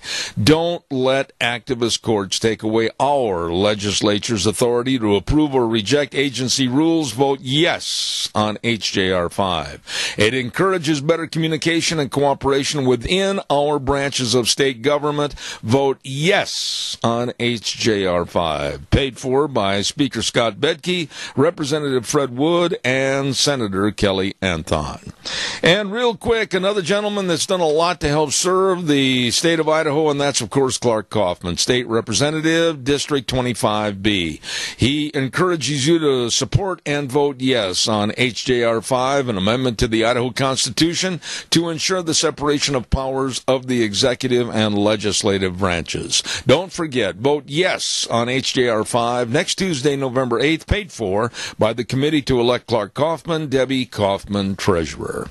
All that being said, let's go to the phone line right now, and we have a lovely lady that's been with us before talking about energy, or the lack of. Katie Brown, good morning, how are you? Good morning. Thanks for having me on the show. Katie, I'm going to give you a chance like I did the last time to kind of sit back and brag about yourself and who you work for. Give us a little explanation, would you please? Sure, no problem. I work for Energy in Depth, and it's a research and education program focused on fracking. And we make sure that people have the facts about the process of fracking and make sure that if any misinformation is being pushed by anti-fracking activists, that people have access to the facts instead of that misinformation. So, all right. That being said, Katie, let's talk about specifics. There is a bunch of the Hollywood crowd, and by the way, over at the station, I'm getting a bunch of feedback. Gina, if you could help me on that a little bit. There's a bunch of the Hollywood crowd, the Leonardo DiCaprios, the Matt Damons, and others that are so ill-informed, and basically, I'll use the word stupid, about really what's going on with fracking and also energy programs in general, but they've got a ton of money, and they're fighting people like you. Yes, you're right. Like you said, Leonardo DiCaprio has done a few movies recently. Mark Ruffalo is a big anti-fracking activist. He's the guy who played the Hulk in a few of those Hollywood films. And so, yeah, there are a lot of celebrities that are out there doing this "keep it in the ground" movement. A lot of them have gone over to North Dakota to protest that pipeline that is being built out there. So you're seeing a lot of activity from the celebrities, that's for sure. How do you overcome the fact that they've got their so-called celebrity and their soapbox, and they get up? I saw DiCaprio on a news media interview the other night. Oh, he was railing about our environment. Oh, he was railing about we got to stop this. Oh, he was railing about that and this and the other thing. And then he got on his private jet and flew to 3 countries. This is so hypocritical, and these people are so stupid. How do you fight these people? Yeah, it's really amazing. Leonardo DiCaprio was the one who also took a private jet from Australia to New York on New Year's Eve one night. I think it was a couple years ago. And he did that just so he could go to 2 New Year's Eve parties.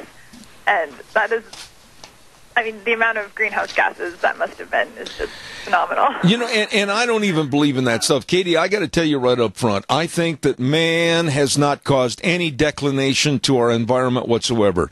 We have, first they started with global warming, which I don't agree with at all. Then they changed it to climate change. And all of it is just absolutely a farce. And anybody that subscribes to it, I think, is qualified to be called a blooming idiot. But now they're attacking you, me, and other people. And they've even got states' attorney generals that are becoming green activists, and they're trying to stop people like Exxon. I want you to talk about that story a little bit. Oh, sure. So for anyone who's not been following the story, this is about a few Democratic attorneys general, and they're led by New York Attorney General Eric Schneiderman, who's a Democrat. And they basically decided to get together and use their law enforcement powers to go after people who disagree with them on their preferred ways of fighting climate change. And what they've done is accuse them of fraud. But the good news is that this whole thing is completely falling apart. So there have been legal experts on both sides of the aisle, and they've said that this is a really terrible idea because these AGs are trampling on First Amendment rights of these companies.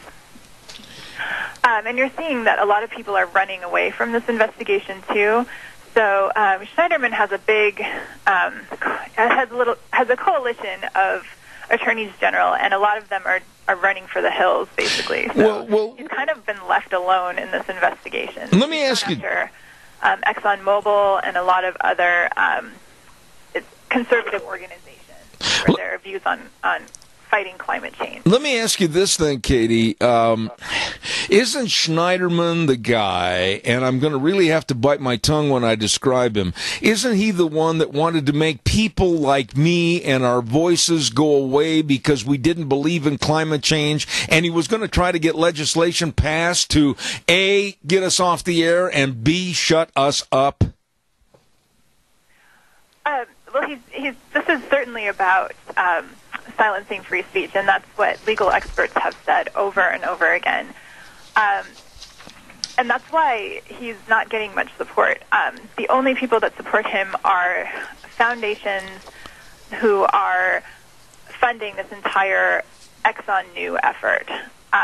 So it's groups like the Rockefeller Foundation, and what happens is they put out a report, and you find out that, oh, this is funded by the Rockefellers. It's not just some organic report. It's all part of this echo chamber that they're trying to create to support the Democratic AGs. Now, the Democratic AGs have been working very closely with these groups, with these activist groups, and that's something that we've noticed from FOIA documents that have come out recently. You know, Katie, when you look at the overall picture as to what's going on, and I think you'll be the first to admit it, I know that you're an expert on the fracking industry, but overall, the leave it in the ground, don't touch it, everybody go live in a cave and burn buffalo dung, that's basically the premise of the left. Are they being seen finally as charlatans and frauds?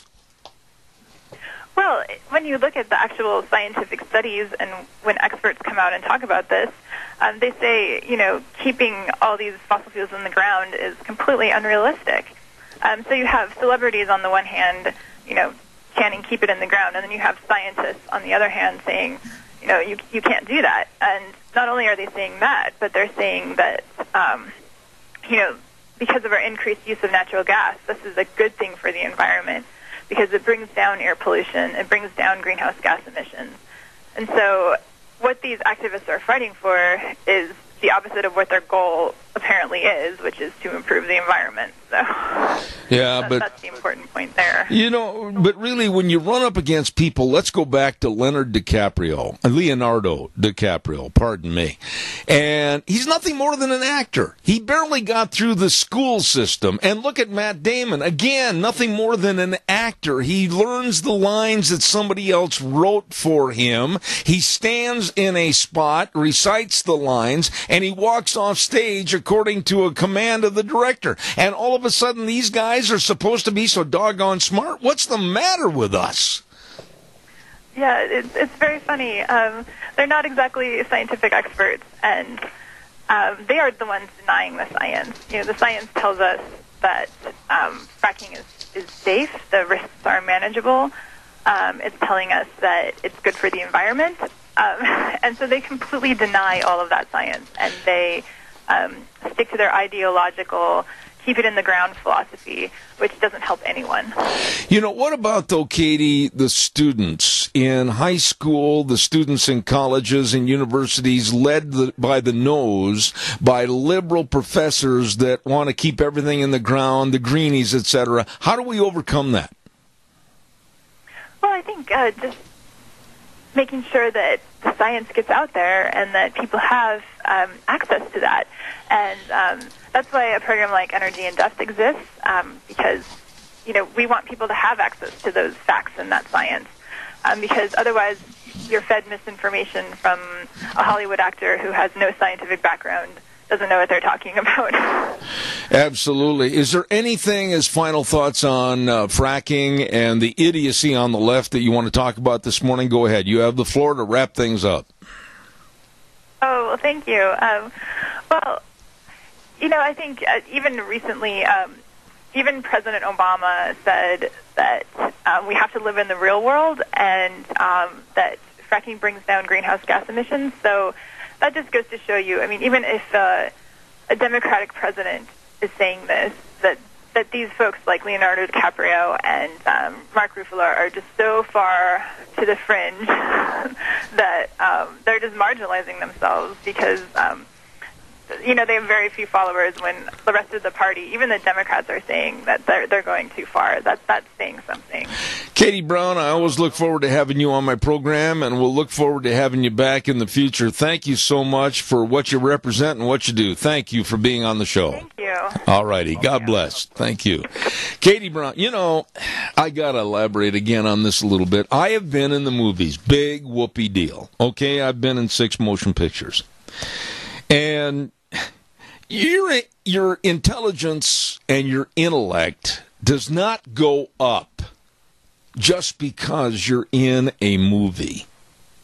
I don't care if you're an extra. I don't care if you have a speaking part. I don't care if you're the star of the whole shebang.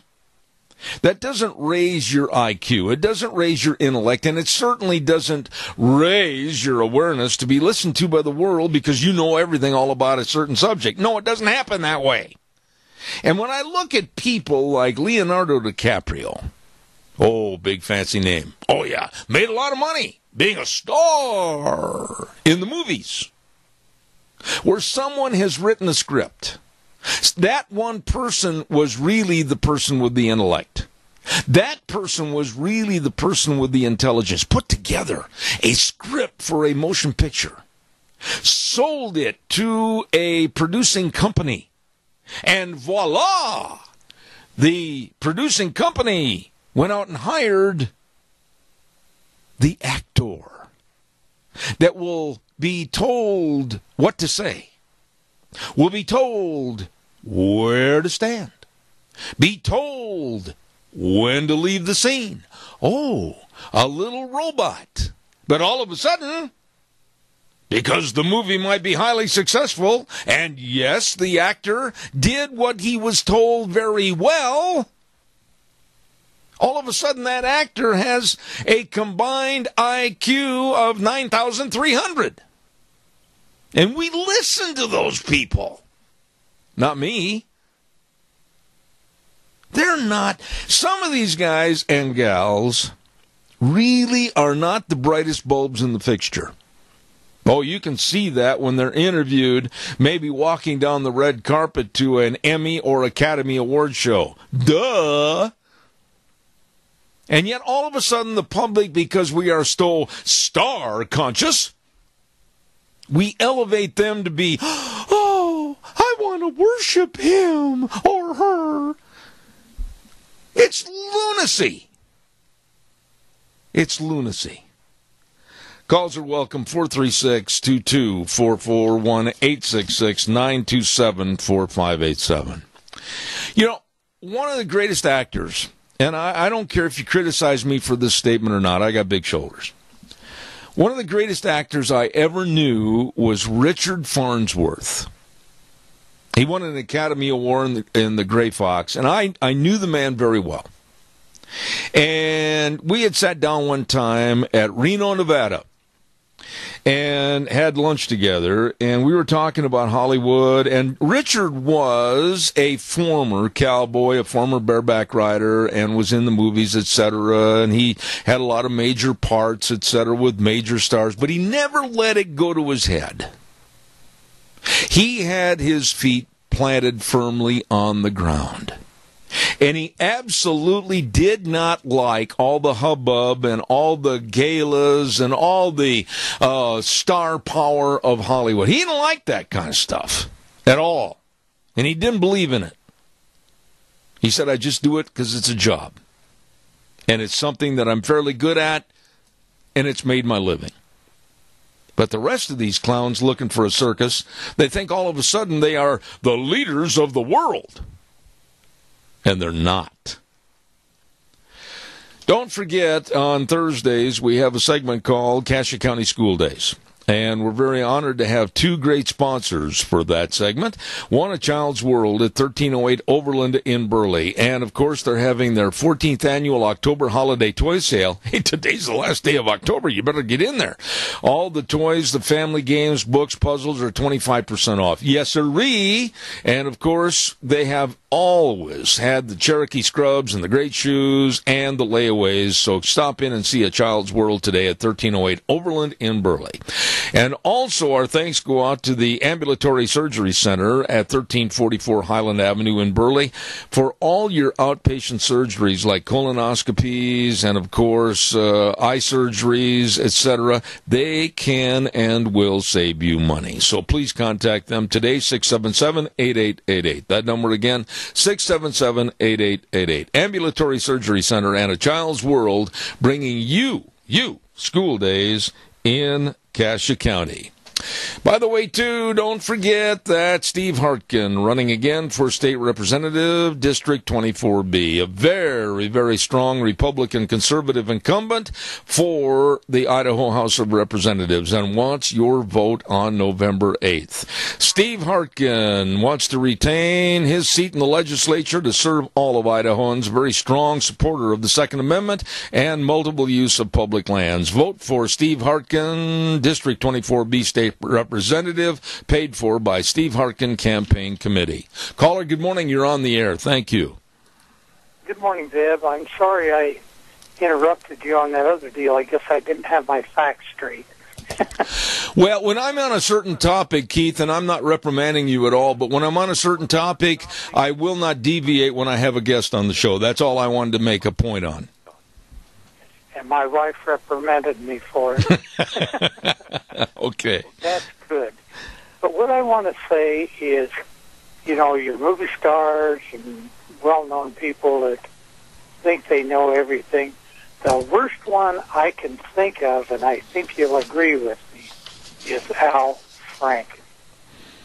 Well, Al Franken is nothing more than a publicity-seeking comedian that absolutely is worthless as a politician. He was a comedian, but he wasn't very funny. That's right. Al Franken depended on the filth and the porn of using that industry or those industries to try to make a living as a so-called sicko comedian. I have nothing good to say about Al Franken, and I never will. He's a clown that joined that Democratic circus, and I just don't have anything to say about him. What I was talking about when I interrupted you before was James Coleman, whose life is not going to be worth 15 cents if Hillary gets elected. I agree. Because I don't think he will ever be able to hold a government job, and probably they'll try to take away his retirement just like they have some of those generals. I don't want to speculate, Keith, as to what might happen to this gentleman. I don't even want to go there. I want to treat the situation in the now. He is the director of the FBI. I will afford him the respect of that title and also the respect of the investigations that are going forward. But as far as speculating what might happen to him in the future or how he might be shortchanged, I won't go there. Well, how the Republicans treated him for the decision he made before is a whole lot different than the Democrats are, accepting this. Yeah. They're not accepting it. They're going to punish him in every way. And I believe that to be a fact. Well, I'll tell you something about the investigation per se. From the people that I have talked to, and I've talked to many of them in Washington, D.C. and New York, many of them said that, yes, the FBI, led by James Comey, really dropped the ball by not going ahead with an indictment on Hillary for the past investigation.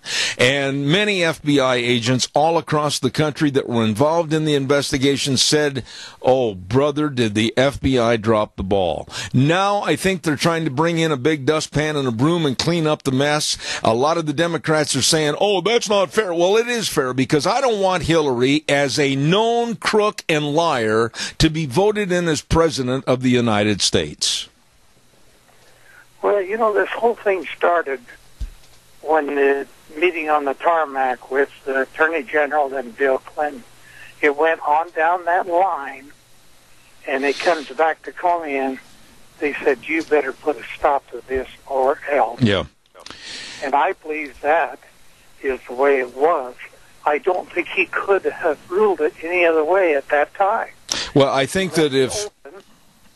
And so they can't really disclaim him for that, because he did leave it open. His words were more or less to be continued or what else.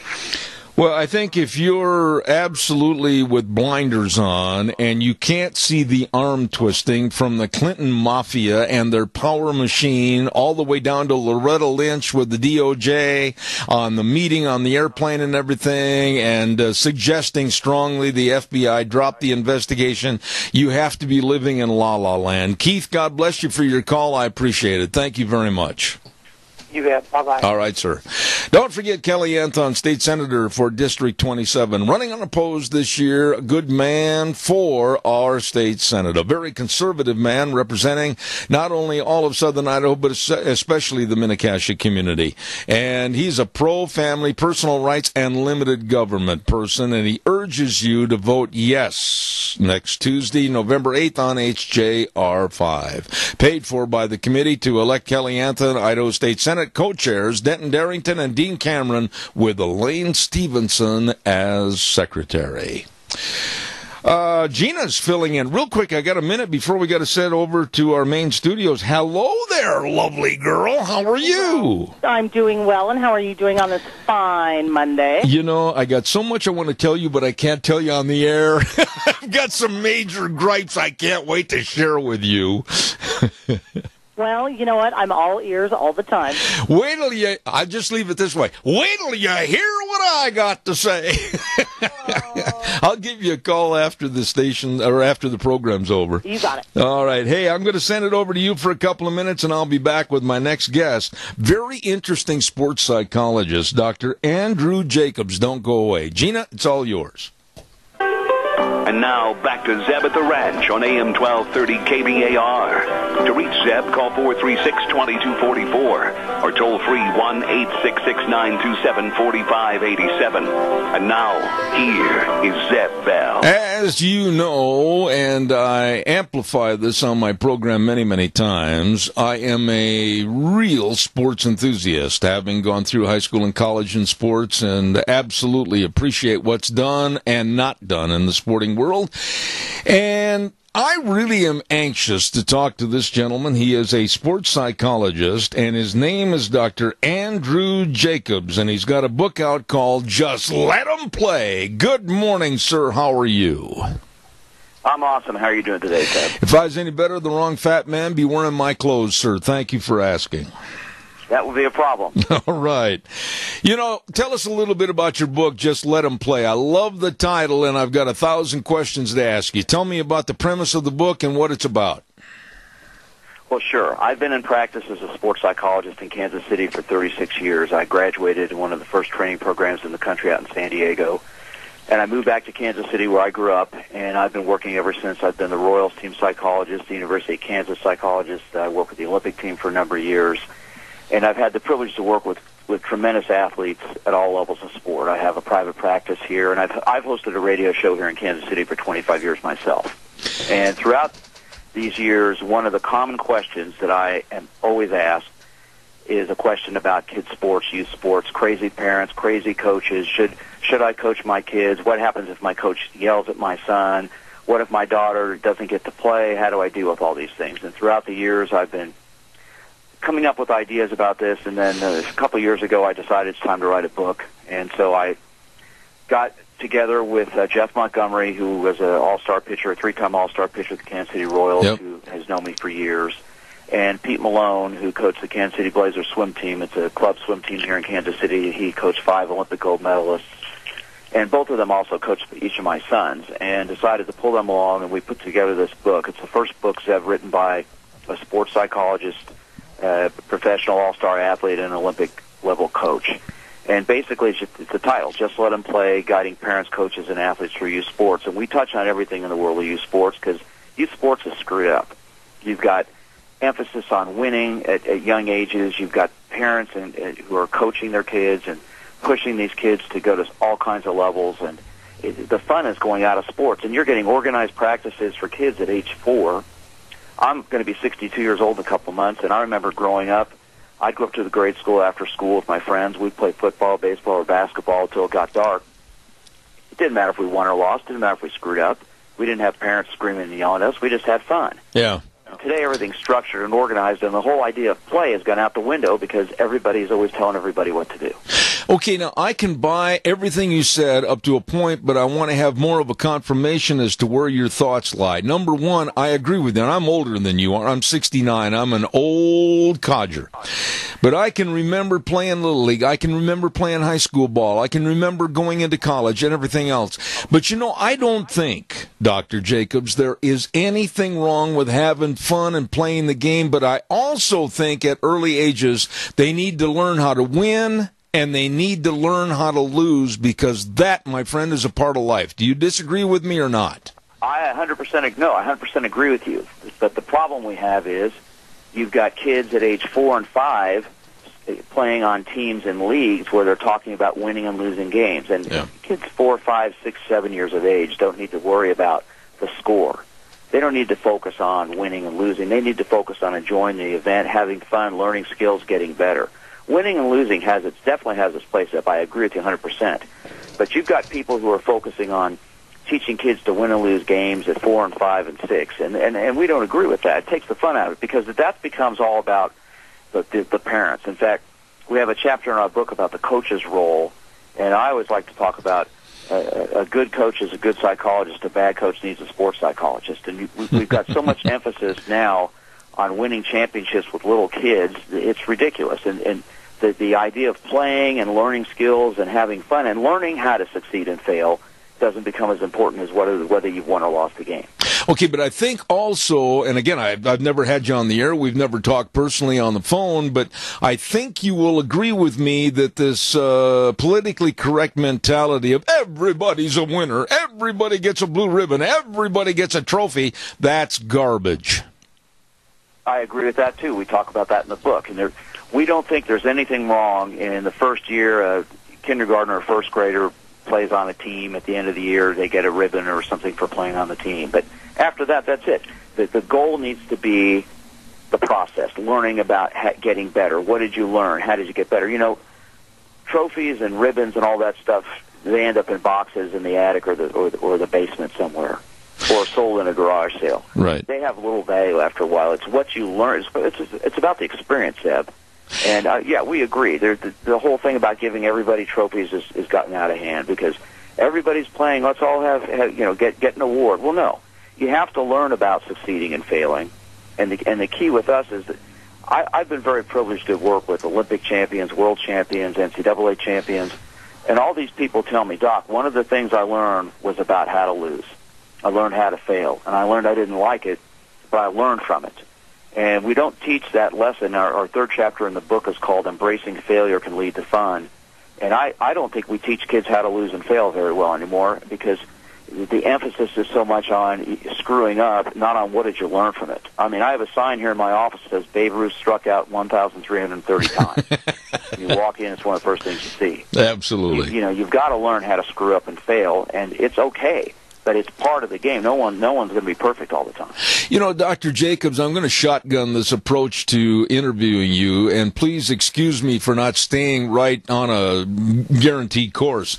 I would imagine, and I'm guessing at this, that when you do some sports psychology work with, let's say, college athletes or new to the NFL or new to the major leagues, etc., one of the problems they have, I'm assuming, is the loneliness and being away from home, being away from their family and their friends. That's really kind of a big hurdle to overcome, isn't it? 100%. I agree with that as well, and that's something we deal with. And professional athletes, like the Olympic athletes, they travel all over the place. When you're on an Olympic level sport, you might live at the Olympic Training Center. You might travel all over the country, in fact, all over the world, training and competing. So you have an adjustment, and the social issues that you have to deal with are just as important as learning how to focus when you're playing. It's a matter of adjusting in life, and that's one of the things that I work with athletes on. Is one of my big words, Deb, is balance. What's going to be important tomorrow? What do you have to focus on tomorrow? And how are you going to deal with your confidence? I talk about 4 key words: preparation, focus, attitude, and confidence as the keys to success. And confidence is the foundation of all of that. And confidence comes, in my opinion, from learning how to deal with who you are and learning how to deal with these issues. And when you're out there isolated, you've got to figure it out. When I work with with the Royals, for example, and I've traveled many times on the road with them over the years. You know, these guys, they've screwed up. They go back to their hotel room. They've got to deal with it. A lot of times we'll sit and talk about that, learning to deal with failure. Because when you make it to the professional level, you're the cream of the crop, and you've survived all the stuff that's gone on before. And a lot of these guys have never really failed at that level, and they've got to learn how to handle it. You know, you bring up an excellent point, and I should tell you in all fairness, I am a dyed-in-the-wool Chicago Cubs fan.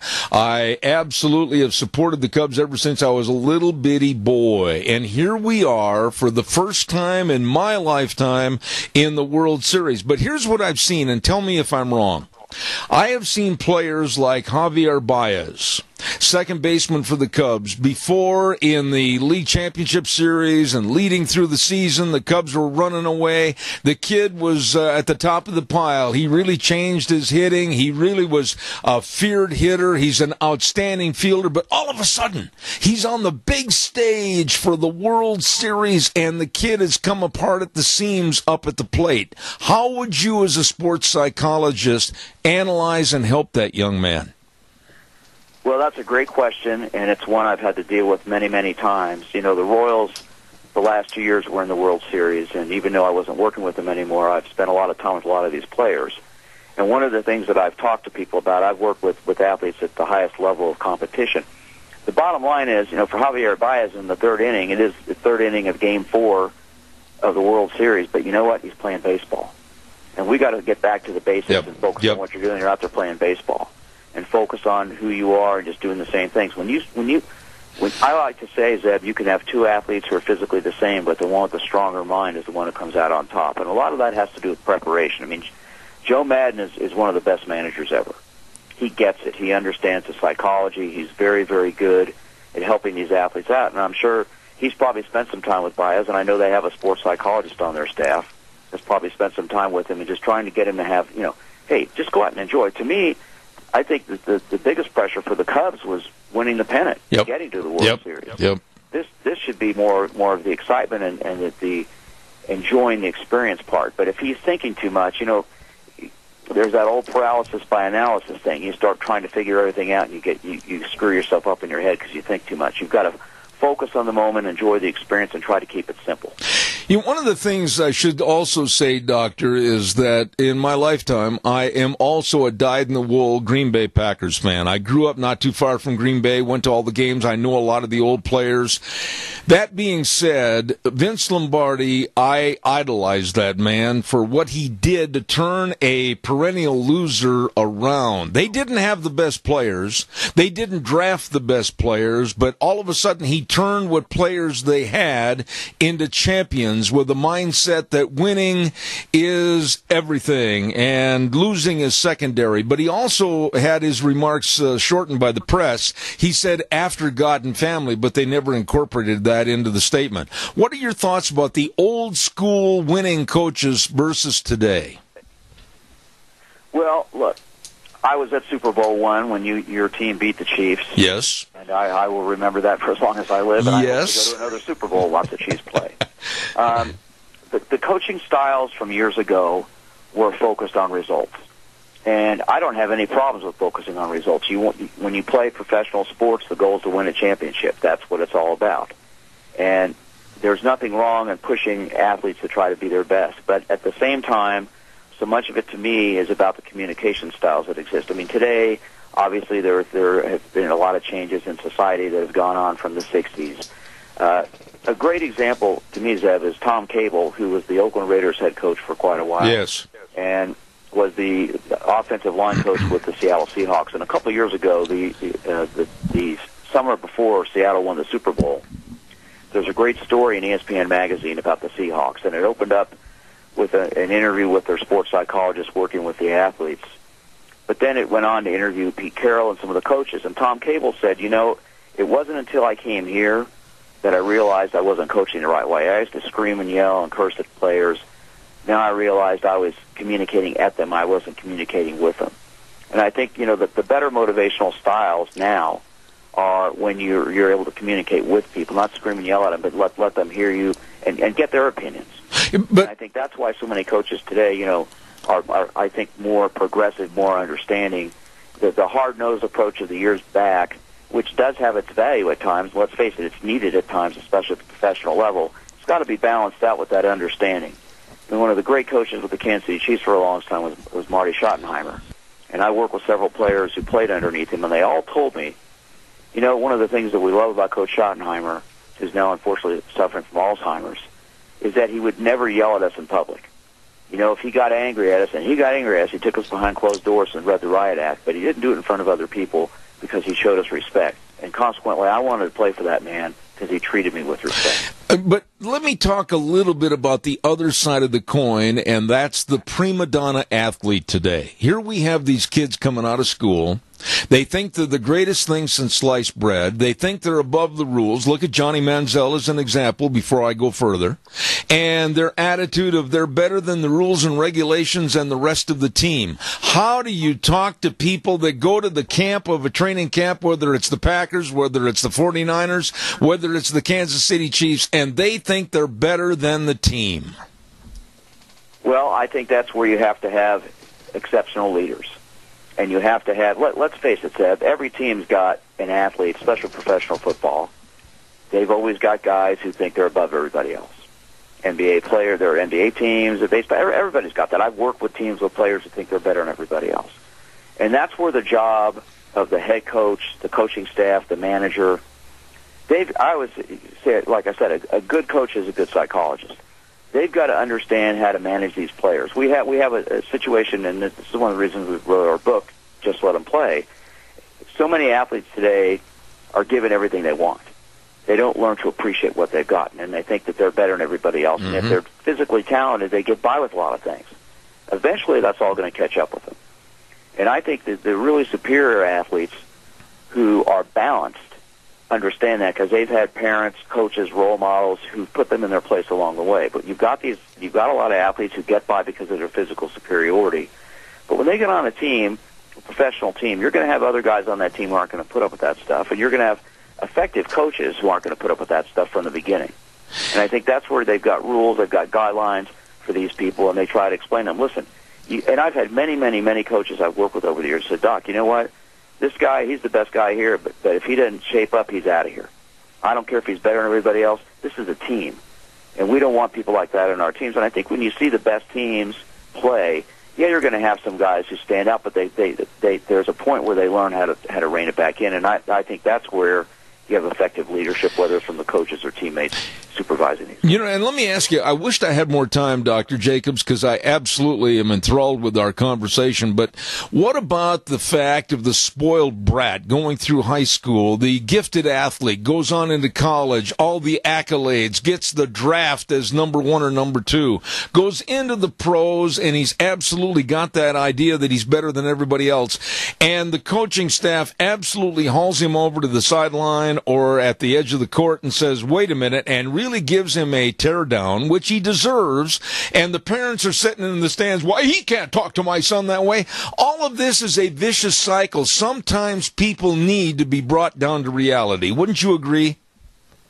Yes, totally. I agree with that. And the problem we have today with, and this is one of the reasons we wrote our book, you've got parents out there. In fact, the book opens with an email I got from a dad of a 7-year-old about this kid's athletic ability. And it's like, so what? So what if he's good at 7? That means nothing. By the time he's 10, he may be shorter than everybody else and slower than everybody else. Okay, part of the problem comes from parents and coaches whose egos get involved. And then these kids end up becoming a victim of that. I mean, you mentioned Johnny Manziel earlier. I mean, there should be a good book written about him that should be talked about at every symposium for young athletes. Because here's a guy who has not figured it out and is deconstructing. We've seen it along the way. He's been doing it to himself. And the Browns got rid of him because they couldn't put up with his behavior anymore. And a lot of that comes from his upbringing. We're all victims or results of the way we're raised. And I think when we have these young athletes who are really, just because an athlete is really good at 10 doesn't mean anything about when he's 12. You know, one of the things that concerns me is the Little League World Series being put on live on TV and how those young men are going to deal with their success and failures as they move on in life, because now all of a sudden they're TV stars. And I think the sensationalism a lot of these young athletes get because they're good at their sport, they need to be grounded. And that's why I mentioned the word balance, Deb. You've got to have balance for these people, and it's about balancing them emotionally as well as physically with their development. One final thought here, Dr. Jacobs, on a scale of 1 to 10, 1 being not so good and 10 being pretty doggone good, where is the spectrum of sports today? Has it gone down the toilet, or is it better than it used to be? I think you could argue in both directions. I think the fact that sports today has exploded in so many different facets, sports is the greatest venue to learn about who you are, because you can challenge yourself physically, emotionally, psychologically, so many different ways. But at the same time, money and adults are ruining for young kids. And I think we're getting younger and younger kids in leagues. I know there are sports leagues being organized for 4-year-olds. I just recently had a phone call from a therapist in New York asking me about the parents of 2 3-year-olds who came into her office because their parents wanted to sign these 3-year-olds for a soccer league. Oh, my gosh. And she asked what I would suggest. I said, tell those people to run. Don't walk away from those coaches as fast as possible. Money, the money, Zeb, is gotten involved so much in sports now. And why would there be a league for 3 or 4-year-olds? Yeah, really. They're making money on it. Yeah. So the money is ruining this for so many young kids. At the same time, the opportunity to learn and grow and develop and learn skills about yourself and learn about success and failure are the great things that you can take from sports, and they'll help you in lessons in life. Where can people get your great book called Just Let 'Em Play? They can get it at my website, which is winnersunlimited.com, WINNERS unlimited.com. It's also on Amazon. And, we've got plenty of copies of it, and I'd love to, I'm getting great feedback from people about it. And quite frankly, there's a real need for this book, Zeb, because you've got so many people today getting involved in youth sports for the wrong reasons, and mostly it's because of their own self-interest. I agree. You've got to promise one thing here, Doc. You got to come back in the future after I get a copy of your book, okay? Love to. I'd love to come back. I've enjoyed this a lot. All right, sir. Dr. Andrew Jacobs with his great book, Just Let 'Em Play. I love it. Thank you, sir. Come back in the near future. Thank you so much. Okay, you take care of yourself. All right, thank you. Very, very interesting man, Dr. Andrew Jacobs, a sports psychologist, and I'm going to get a copy of the book, Just Let 'Em Play, and we'll have him back on the program. I know that Gina's running the board for wheels this hour, and she's probably saying, Zeb, you forgot the weather. No, I didn't. I'm just running a little late. The weather is brought to you by Scarro's Meats, 331 North Road, Jerome. The number to call, 324-7657. They are changing the way we eat, one delicious bite at a time. Your locally owned custom meat processor for well over 20 years. Oh, the meats are delicious. Get a hold of them today, Scarro's Meats, 324-7657. Here is the lovely Gina with the weather.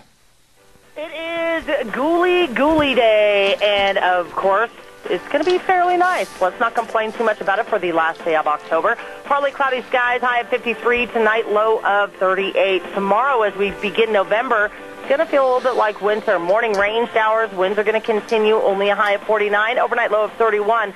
Then Wednesday through the weekend, looks like the sun's going to be shining. Highs are going to be in the mid-50s to low 60s.